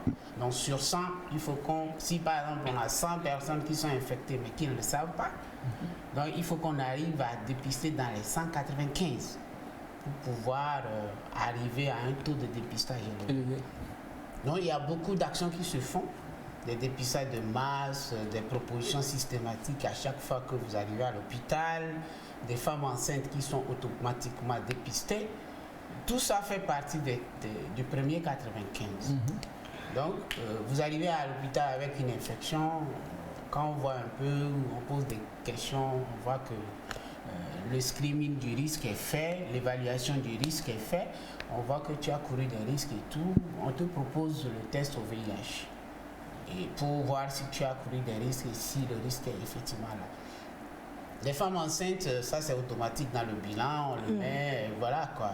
Donc, c'est des actions par rapport au dépistage. Maintenant, le deuxième 95, c'est d'arriver à mettre sous traitement 95% des personnes qui ont connaissance de leur statut. Ok. Ouais. Si aujourd'hui, on arrive à trouver 100 personnes positives au VIH, il faut que 95 personnes soient mises sous traitement. Voilà. Et maintenant, le dernier 95, c'est d'arriver à avoir ce résultat de la charge virale où 95% des personnes mises sous traitement arrivent à une charge virale indétectable. Voilà les grands objectifs, les grands défis aujourd'hui qui sont dans la prise en charge des personnes vivant avec le VIH. Mais il s'est fait que dans cette lutte ou dans ces programmes, il y a souvent des actions qui viennent de la société, des acteurs, même des prestataires et aussi des personnes vivant avec le VIH qui peuvent réduire ou ralentir l'atteinte de ces objectifs. Il s'agit de la discrimination, il s'agit de la stigmatisation, il s'agit de la violence faite à ces personnes-là. Donc c'est ce qui fait que cette année spécialement, on a mis l'accent sur l'égalité et pour qu'on arrive à réduire plus la discrimination, à lever ces barrières-là, pour que chaque personne atteinte du VIH puisse avoir accès aux soins, peu importe son orientation sexuelle, sa race, sa religion voilà quoi. C'est des êtres humains, il faut qu'on arrive quand même à les aider. Parce que il faut qu'on comprenne qu'une personne vivant avec le VIH, ce n'est pas lui qu'on aide, mais c'est nous. On s'aide soi-même. En fait, c'est la société. Donc il faut quand même que les personnes ou que nous appelons les populations clés, l'accent est mis plus sur les populations clés. Et quand on dit population clé, c'est ces populations qu'on appelle encore prioritaires. Il s'agit des hommes ayant des rapports sexuels avec des hommes. Il s'agit des professionnels de sexe et leurs clients. Voilà. Il s'agit des détenus, il s'agit des usagers de drogue, ceux qui utilisent des drogues injectables. Donc c'est des couches de population dans lesquelles on retrouve plus. Le taux de prévalence est très évolué là-bas, très élevé. Donc des actions sont faites envers ces couches pour que l'on puisse dépister autant de personnes, les mettre sous traitement et qu'on arrive à une charge virale supprimée ou indétectable. Voilà. Alors, vous avez parlé de stigmatisation. Exact. Je voudrais revenir dessus et chercher à comprendre comment ça se manifeste. Parce qu'il y en a peut-être qui seraient en train de stigmatiser, de discriminer, par exemple, des infectés sans le savoir. Voilà. Et quand on parle de stigmatisation, je pourrais classer ces discriminations et stigmatisations ou ces formes de violence à trois niveaux. Okay. Le premier niveau, c'est la société. C'est-à-dire que du moment où les gens ont connaissance du statut sérologique d'une personne, ils divulguent. Ils commencent par en parler dans le quartier.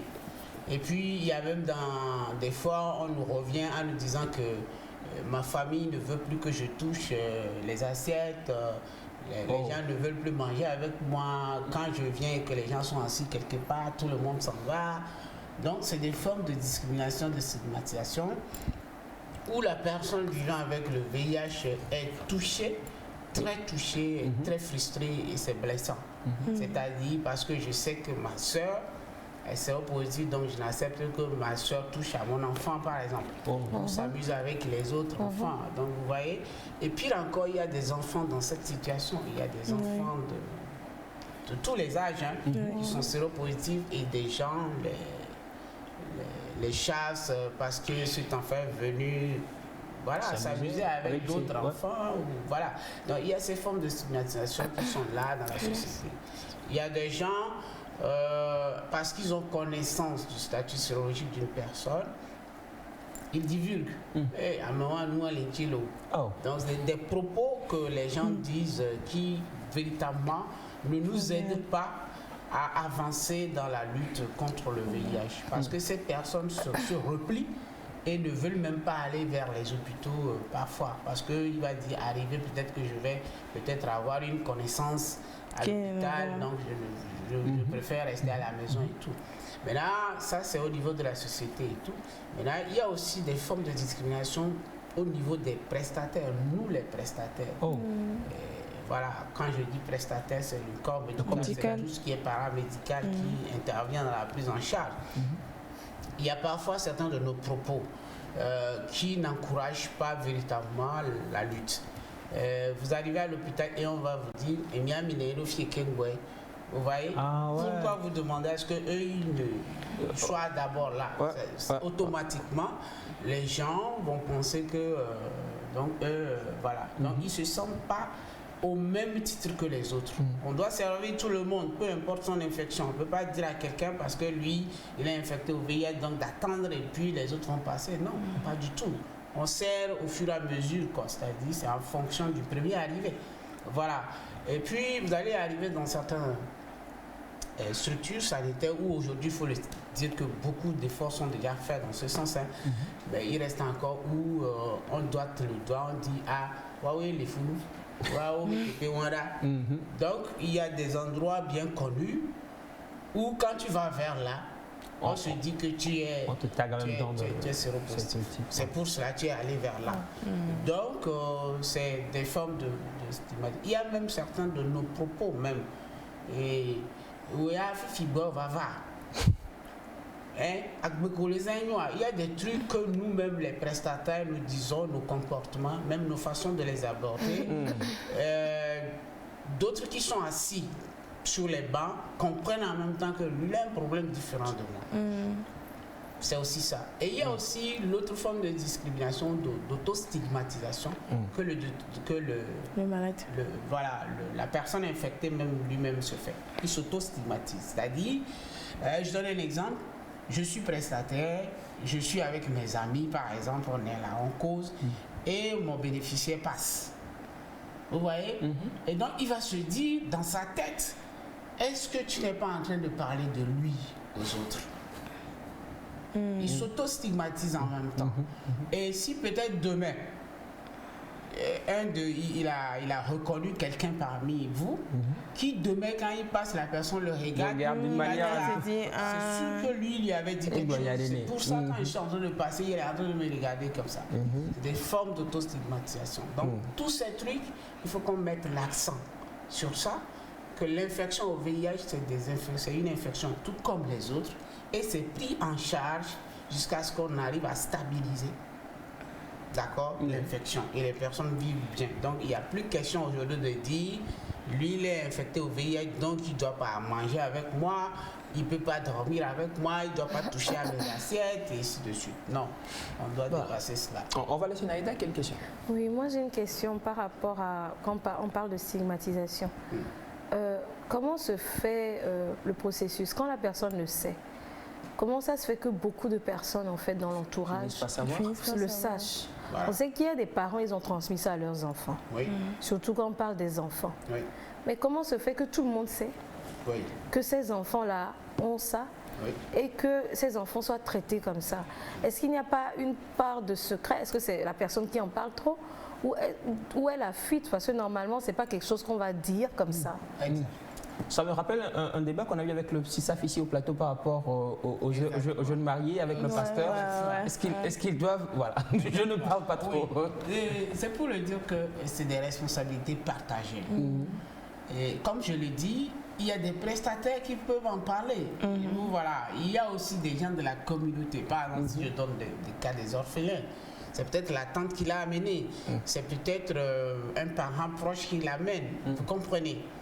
Donc ce parent proche, une fois que c'est un enfant, c'est le tuteur qui l'amène, par exemple. Je donne un exemple comme ça. Et donc si c'est le tuteur qui l'amène, c'est un enfant, une fois les résultats sont sortis, le tuteur doit être mis au courant parce que c'est un enfant. L'enfant est mineur jusque-là. C'est quelqu'un qui va l'amener à l'hôpital parce que l'annonce du statut aux enfants, c'est un processus. On n'annonce pas à un enfant que tu as le VIH, non. Il y en a qui le font. Donc, un enfant, il faut attendre un âge donné pour le lui annoncer. Ah oui? Donc, ce n'est pas aujourd'hui, vous avez un enfant de 4 ans devant vous, 5 ans devant vous, vous dépissez, c'est positif que vous allez dire, vous avez VIH. Non, l'annonce pour les adultes, c'est carrément différent. L'annonce pour les enfants, c'est un processus. L'annonce des enfants peut s'étaler sur 2, 3, 4 ans. Ça dépend. Ah bon? Oui. Et là, il vit avec le virus, vous le traitez? Il continue, il vient, mais c'est des processus. Ok. D'accord? Au début, on commence par la notion de microbe. Vous avez un microbe dans votre organisme, et ainsi de suite. Après, on arrive à la notion du virus. En lui disant de ne pas les répéter. Non, ah non, mais l'enfant, il a... L'enfant peut répéter. Le pire, c'est que... C'est qu'il répète et ça se retourne contre lui.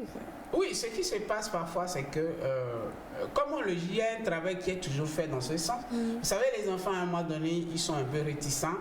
Ils ne respectent plus les ordres des adultes. Et donc, quand il y a des heures de traitement, quand les heures de traitement arrivent, il ne veut pas venir prendre ses ARV. Il ne veut pas. Il dit, moi, je ne prends pas. Je ne sais pas de quoi je souffre et puis je vais continuer par prendre des ARV ou des médicaments chaque jour. Parce que les autres enfants n'en prennent pas. Il y a des enfants qui commencent comme ça. Et c'est en ce moment, au lieu de venir rapidement chez le prestataire, lui dire que mon enfant a commencé par dire non pour que le processus soit déclenché. Il y a des parents qui sont dépassés et qui disent et puis il finit par lancer. Voilà, et quand c'est fait comme ça, c'est l'annonce sauvage.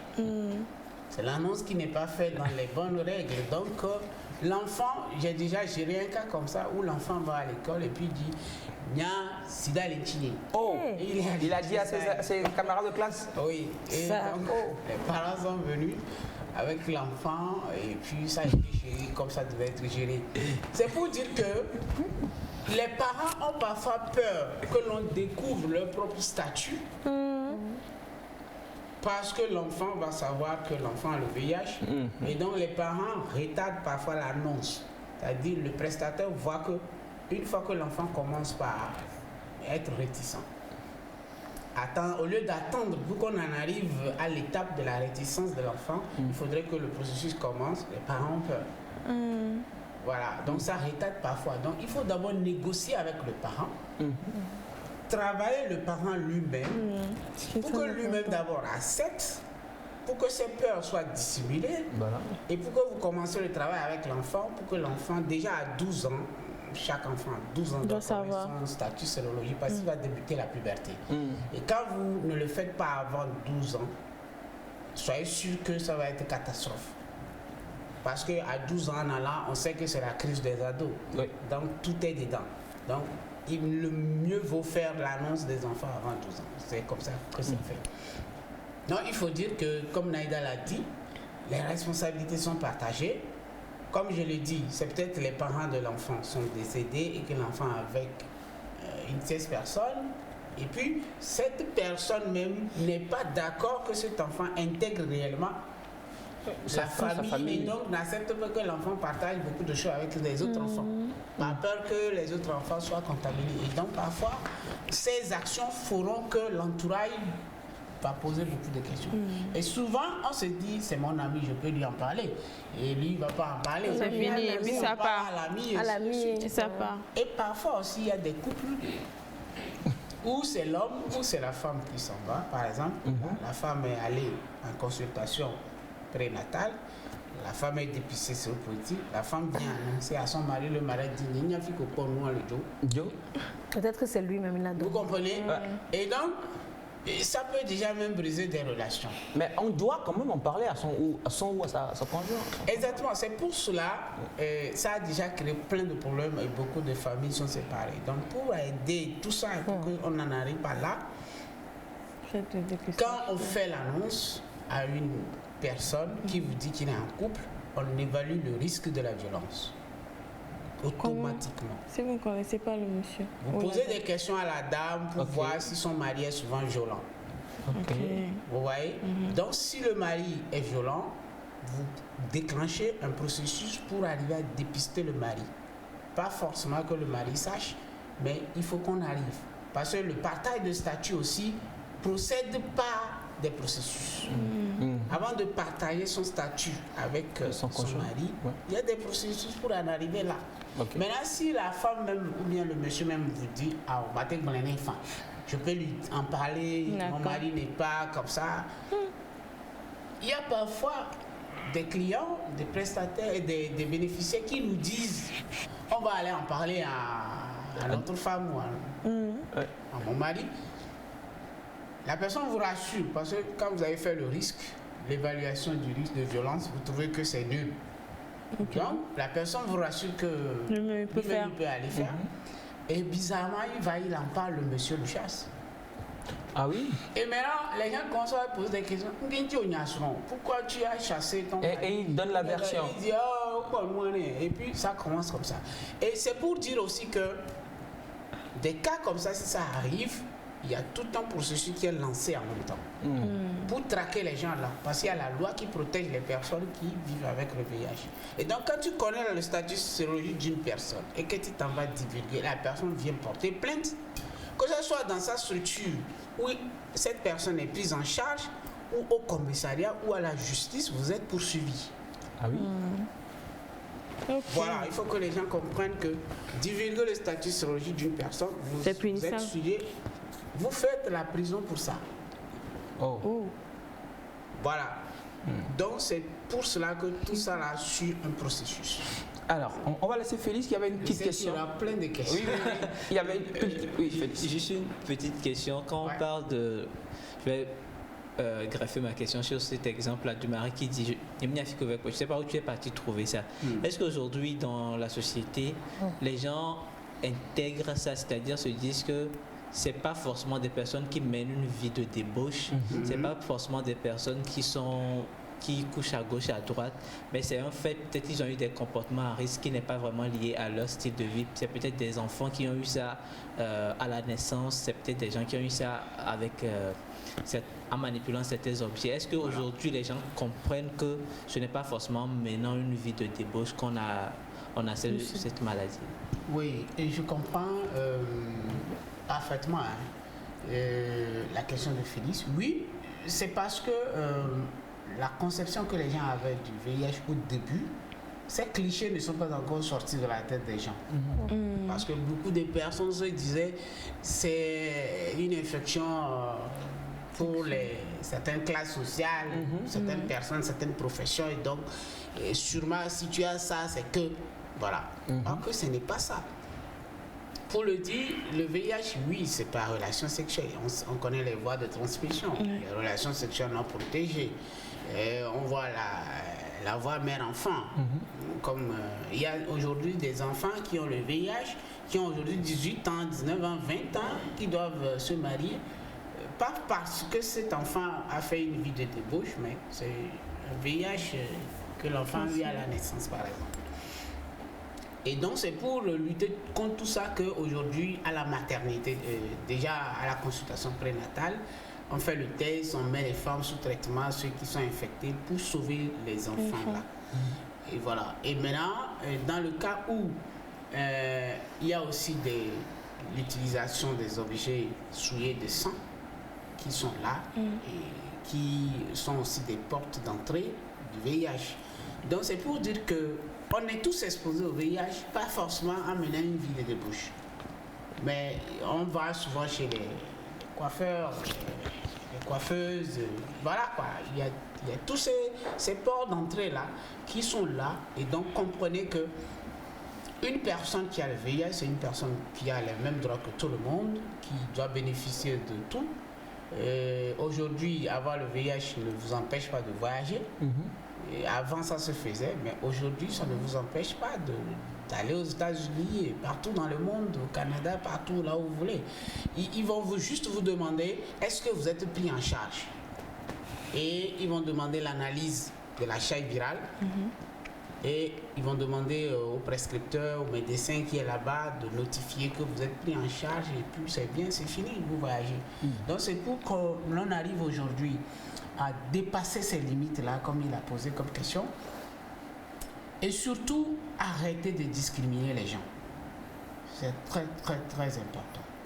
Il faut qu'on arrête la discrimination pour que chacun puisse vraiment se sentir à l'aise et qu'on arrive à l'objectif 2030. 0 VIH. Et je voudrais aussi préciser qu'avoir le VIH ne veut pas dire avoir le sida.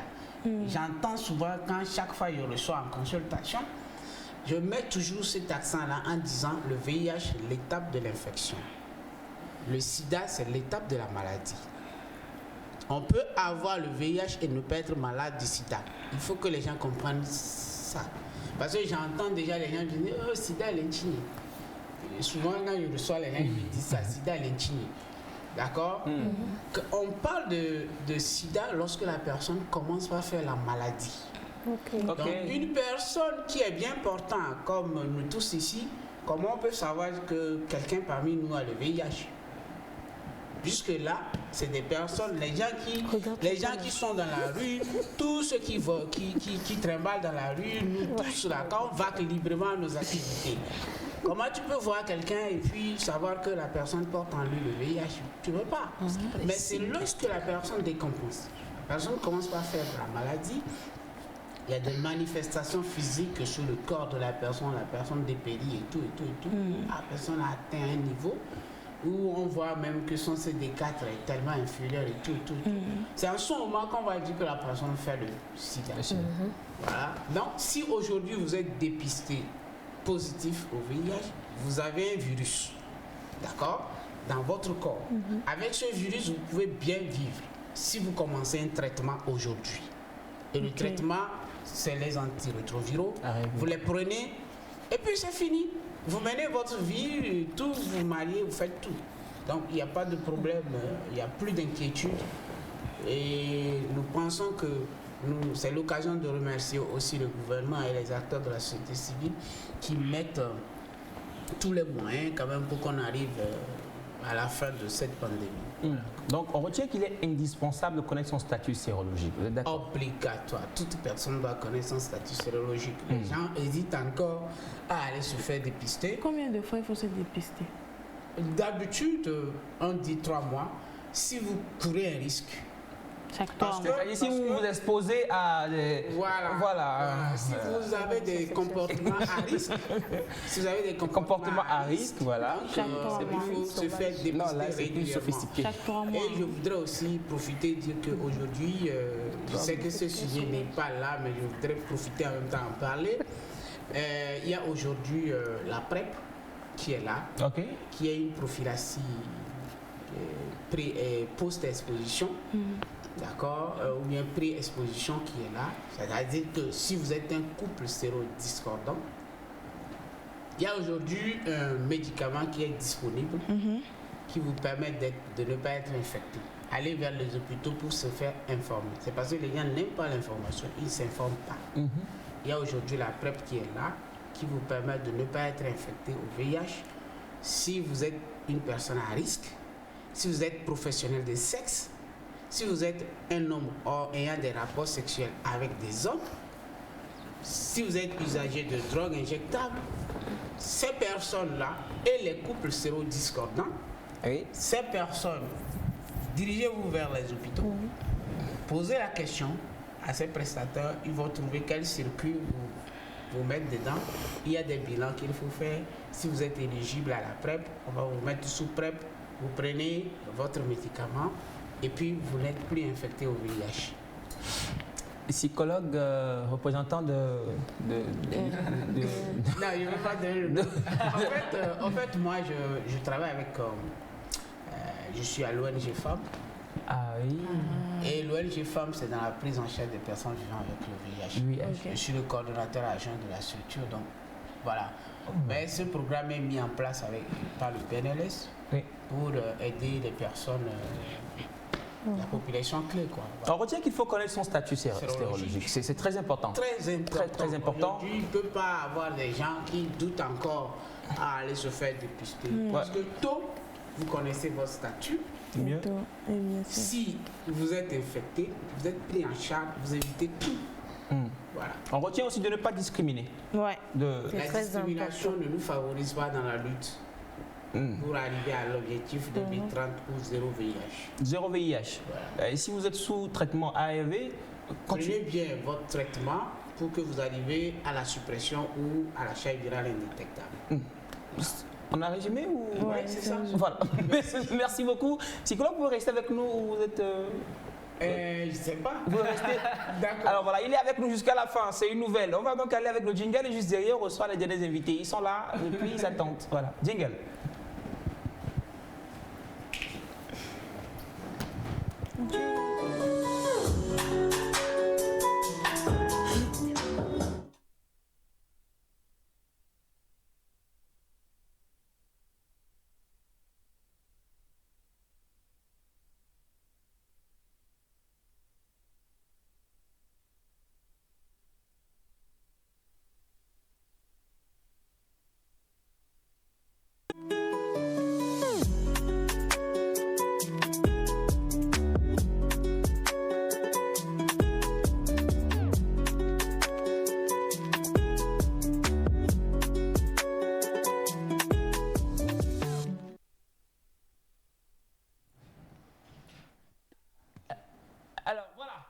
En même temps, il y a eu de la musique et puis il y a eu moi. Alors, nous sommes avec l'association Abat. Et avec eux, nous allons découvrir de très belles choses. Chers amis, bonjour, je commence par la dame. Madame. Bonjour. Comment allez-vous? Ça va bien, je... Ça va aussi. Il y a un trait de ressemblance entre vous et Naïda ou je me trompe ou ce sont mes yeux? On se ressemble. Ah, voilà. Tu ne peux pas comprendre. Vous allez bien quand même? Je vais bien. Je vous laisse dire bonjour aux téléspectateurs. Regardez la caméra 4, c'est mon papa qui est derrière là. Ok, bonjour chers téléspectateurs.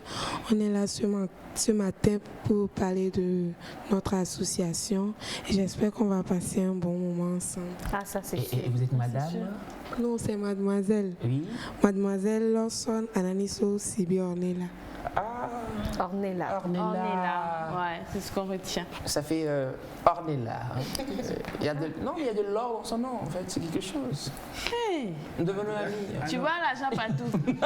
Si ça, faut lui parler. Hein. Alors, mademoiselle Ornella, vous faites partie de l'association. Oui, je fais partie. On ne va pas revenir sur cette affirmation, on reste concentré. Restons concentrés. On reste concentré, s'il vous plaît. Alors, il y a aussi un monsieur. Bonjour, monsieur. Bonjour. Comment allez-vous? Je vais superbement bien. Alors, j'avais cette coiffure avant, je savais cette coiffure. Ouais. Je dis tout ce matin, désolé, ma bouche elle dégaine beaucoup. Alors, comment allez-vous? Tu lances encore ta bouche là. Vous allez regarder votre caméra aussi, vous vous présentez s'il vous plaît. Oui, ok, moi je suis monsieur Ameni Gankassi Patrice. Et je fais partie de l'association Avat aussi. Ah, vous faites partie ou vous avez quel titre? Parce que vous n'avez pas. Je suis le président de l'association. Plaisir. C'est bien précisé. Ouais, là vous êtes la trésorière, regarde, ou... Moi, je suis la secrétaire. C'est quoi la trésorière? Parce que d'habitude, c'est le président. C'est le poste qui est vacant aussi. Le poste qui est vacant. Oh, Seigneur. Rien, tu as trouvé du boulot. Je suis un peu... Ça fait bizarre que j'intègre une association comme ça en direct. C'est sûr que ça va. Très bien. Alors les amis, avec vous, nous allons parler d'abord de l'association. Président ou secrétaire, parlez-nous de l'association. C'est quelle association? Avat. Ça veut dire quoi? Qu'est-ce que vous faites? En fait, Avat, déjà, ça signifie Association Vesti Aide Togo.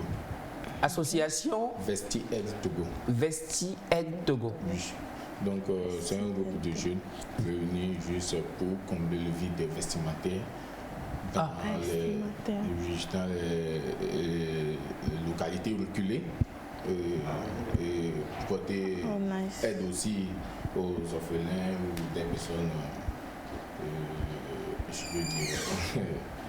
Alors, président, d'abord, c'est le vesti qui nous a tous retenus, parce que j'ai vu Smifa qui continuait par répéter ça plusieurs fois. Donc, vesti, c'est vous donnez des vêtements aux gens. Oui. Ça se fait comment? C'est-à-dire, vous ciblez une localité ou comment vous prenez vous avez des habits au fait? Oui, au fait, nous faisons une campagne de sensibilisation, nous faisons la collecte des vêtements usagés, inutilisables. Ok. Et puis là, on se fait une date et puis on cherche une localité aussi où on va exposer. Ah oui. Donc c'est que ça vous faites? Vous êtes dans le Naïda? Non, c'est une question en fait. Il parle de vêtements usés, je vais dire. Donc ça veut dire que quelquefois dans nos gardes, on a des vêtements qu'on ne peut même pas donner, c'est bien déchiré.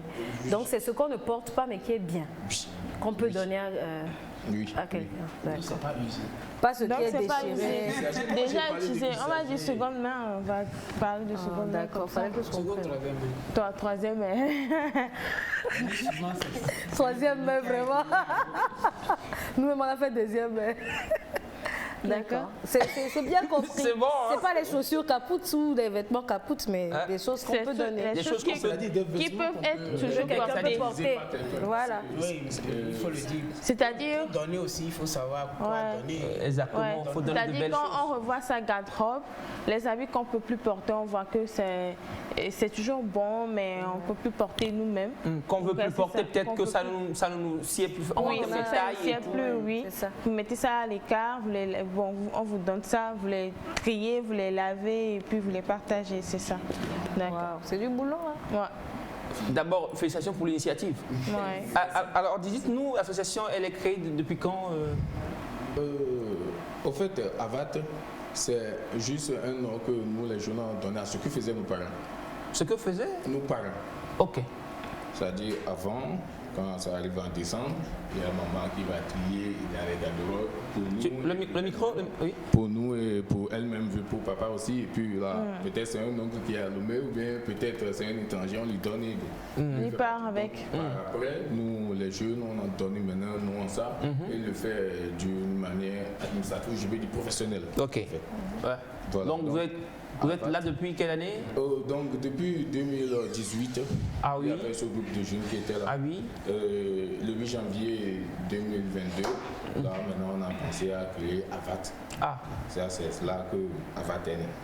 un groupe de jeunes donc, qui se sont mis ensemble pour dire allons distribuer des vêtements propres aux populations, aux gens qui sont dans le besoin. Dans le besoin. Oui. Alors, les objectifs, on les connaît déjà. Et la raison pour laquelle vous êtes là, c'est quand même une autre activité que vous allez lancer dans quelques jours. Oui, sur ce 17 décembre. Qui s'y lance? Secrétaire. Ok.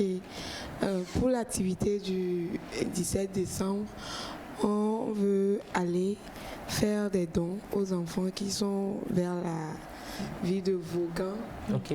Et bon, ça va se dérouler comme suit. On va faire le carnaval et après le carnaval, ils vont faire des séances de match. Et après les séances de match, ils vont faire les remises des dons. Donc, vous allez faire donc on a même l'affiche qui est à l'écran. Donc c'est oui, Seth, le psy. Oui, allez-y rapidement comme ça. J'aime bien. Miambé Vaughan. Mais pourquoi Vaughan? C'est parce que les gens de l'association sont de Vaughan ou parce que... Oui, bon. Vaughan Tomigna, c'est pour ça. Miambé Vaughan. En fait, le projet c'est le projet Miambé. Donc actuellement, c'est le projet Miambé 1. Qui est remplacé par Vaughan. L'année prochaine, on peut dire projet Miambé. Miambé 2 et là peut-être Miambé Kara, Chamba. Le choix est fait comment? Le choix de ces localités, c'est pas quel critère pour que ça soit objectif? Au fait, c'est pas un choix aléatoire. Les amis, vous êtes tombés sur le psychologue aujourd'hui, les gars. En tout cas, des villages et puis on prend au choix. C'est quoi? c'est pas ordre alphabétique. En fait, la question que le psychologue est en train de demander, c'est de savoir pourquoi Vaughan. Quels sont les critères de sélection? De sélection, en fait. Au fait, je peux dire que la décision de la localité a été tardivement prise. Parce qu'après la création, nous sommes lancés dans les documents administratifs pour d'abord être enregistrés avant de revenir sur les activités. Donc, Vaughan, parce qu'avant Vaughan, nous avons fait des demandes à des localités, à des responsables de localités. Et c'est Vaughan qui nous a vite répondu et accepté. Voilà. Maintenant, c'est clair. Et aussi, forcément, qu'il doit y avoir un travail quand même qui a été fait en amont en termes de pour voir la population, pour voir les besoins réels et concrets avant de vous y aventurer, si je ne me trompe pas. Parce que pour commencer, nous sommes d'abord partis. Voilà la localité, on a vu le chef du village, monsieur le maire. Donc, on a exposé nos idées et qui ont accepté à nous aider ou nous a apporté comment est-ce qu'on peut procéder à cela, comment est-ce qu'on peut arriver que le projet soit bien fait en fait. Sa réponse me suscite une question. Alors, psychologue, votre micro en même temps. Je veux comprendre plus. Est-ce que après avoir fait les dons, est-ce que vous avez un circuit clair pour que ces vêtements ou ces matériels puissent aller aux véritables nécessiteux, à ceux qui en ont besoin?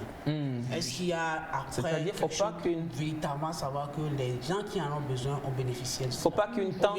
parce qu'on donne et puis on part et puis on distribue à ceux qui véritablement n'en ont pas besoin. Vous avez des enfants, en fait, parce qu'il y a des gens, quand ils veulent faire des partages, ils ont des personnes spécifiques, en fait. Il y a des choix premiers à ceux qui veulent partager, ou bien des écoles, des classes spécifiques, des personnes, des jeunes spécifiques à qui ils veulent donner. On vous laisse répondre. Oui, au fait, c'est pour cela que je dis que nous allons d'abord faire appel aux autorités de la localité avant de venir. Au fait, l'idée d'abord, c'est d'aller poser les documents chez monsieur le chef et de revenir. Mais après qu'on a approché monsieur le chef, il a dit non, qu'organiser un carnaval dans la ville d'abord. Je vais vous aider, on va voir s'il y a des orphelinats dans la localité et puis on fait notre enquête, on a vu qu'il y a les enfants de la compassion. Compassion. Oui, la compassion dans la localité là-bas. Donc immédiatement avec les organisations, on a prévu qu'il soit un match de football entre équipe de Lomé et équipe de Vaughan. Là, en présence des enfants. Et là, maintenant, les vêtements seront distribués aux enfants qui seront présents ou aux personnes qui seront présentes le jour du match. Si ça, vous êtes convaincu moi, j'aurais une question. On sait que l'événement est pour le 17 et vous avez parlé de collecte.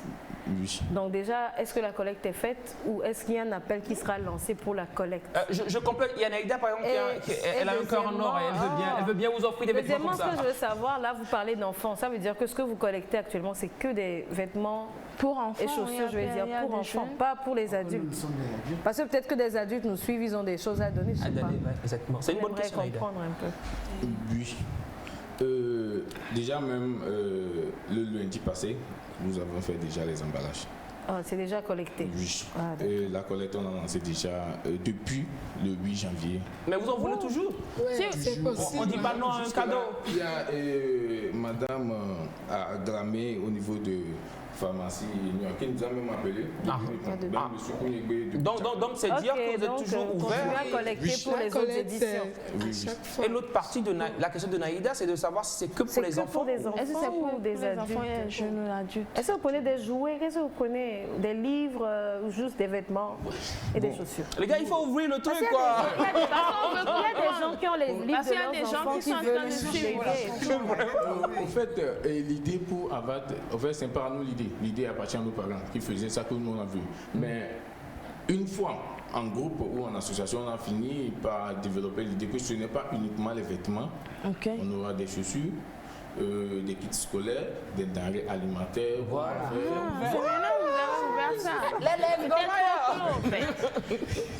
Donc c'est les adultes aussi ou juste les enfants? Les adultes aussi. Parce qu'actuellement aussi, nous avons des vêtements pour adultes qu'on va apporter ce jour-là. Pour adultes que vous allez apporter à vos gens. C'est ce qu'on veut savoir aussi. Pour adultes aussi. Donc Vaughan, c'est le 17 décembre. 17 décembre, vous ferez une caravane dans la ville de Vaughan. Oui. Vous allez jouer un match de football entre des gens de Lomé, l'équipe de Vaughan. Et ensuite, vous ferez donc la distribution des dons, de vêtements et autres. Vous êtes joueur de football, président? Non. Je vous vois bouger beaucoup le pied. C'est quand vous voulez marquer un but, en fait. Pourquoi je pose la question? Non. Alors, on va prendre un numéro avant d'aller au divers. Il y a une question? Question pour vous. Ah, vous êtes béni aujourd'hui. On a 1 minute. Ah, ouais, on a presque fini. Ah, une question? Oui, je voudrais poser la question de savoir quelle sorte de vêtements. Si par exemple... Cette question revient, s'il vous plaît. Pas de robe de nuit. Si par exemple, Elias a ses anciens vêtements, il peut vous donner... Les costards, tout ça. Je voulais savoir. Les vestes d'Elias. Mes vestes? Non, mais il y a des vêtements, quand tu envoies des talons aiguilles, là, tout ça, ils vont porter ça. Vous prenez tout, c'est ça? Après, vous faites des tri. Juste que ça soit utilisable, que ça soit propre pour que quelqu'un puisse utiliser. Je suis d'accord. Je suis d'accord.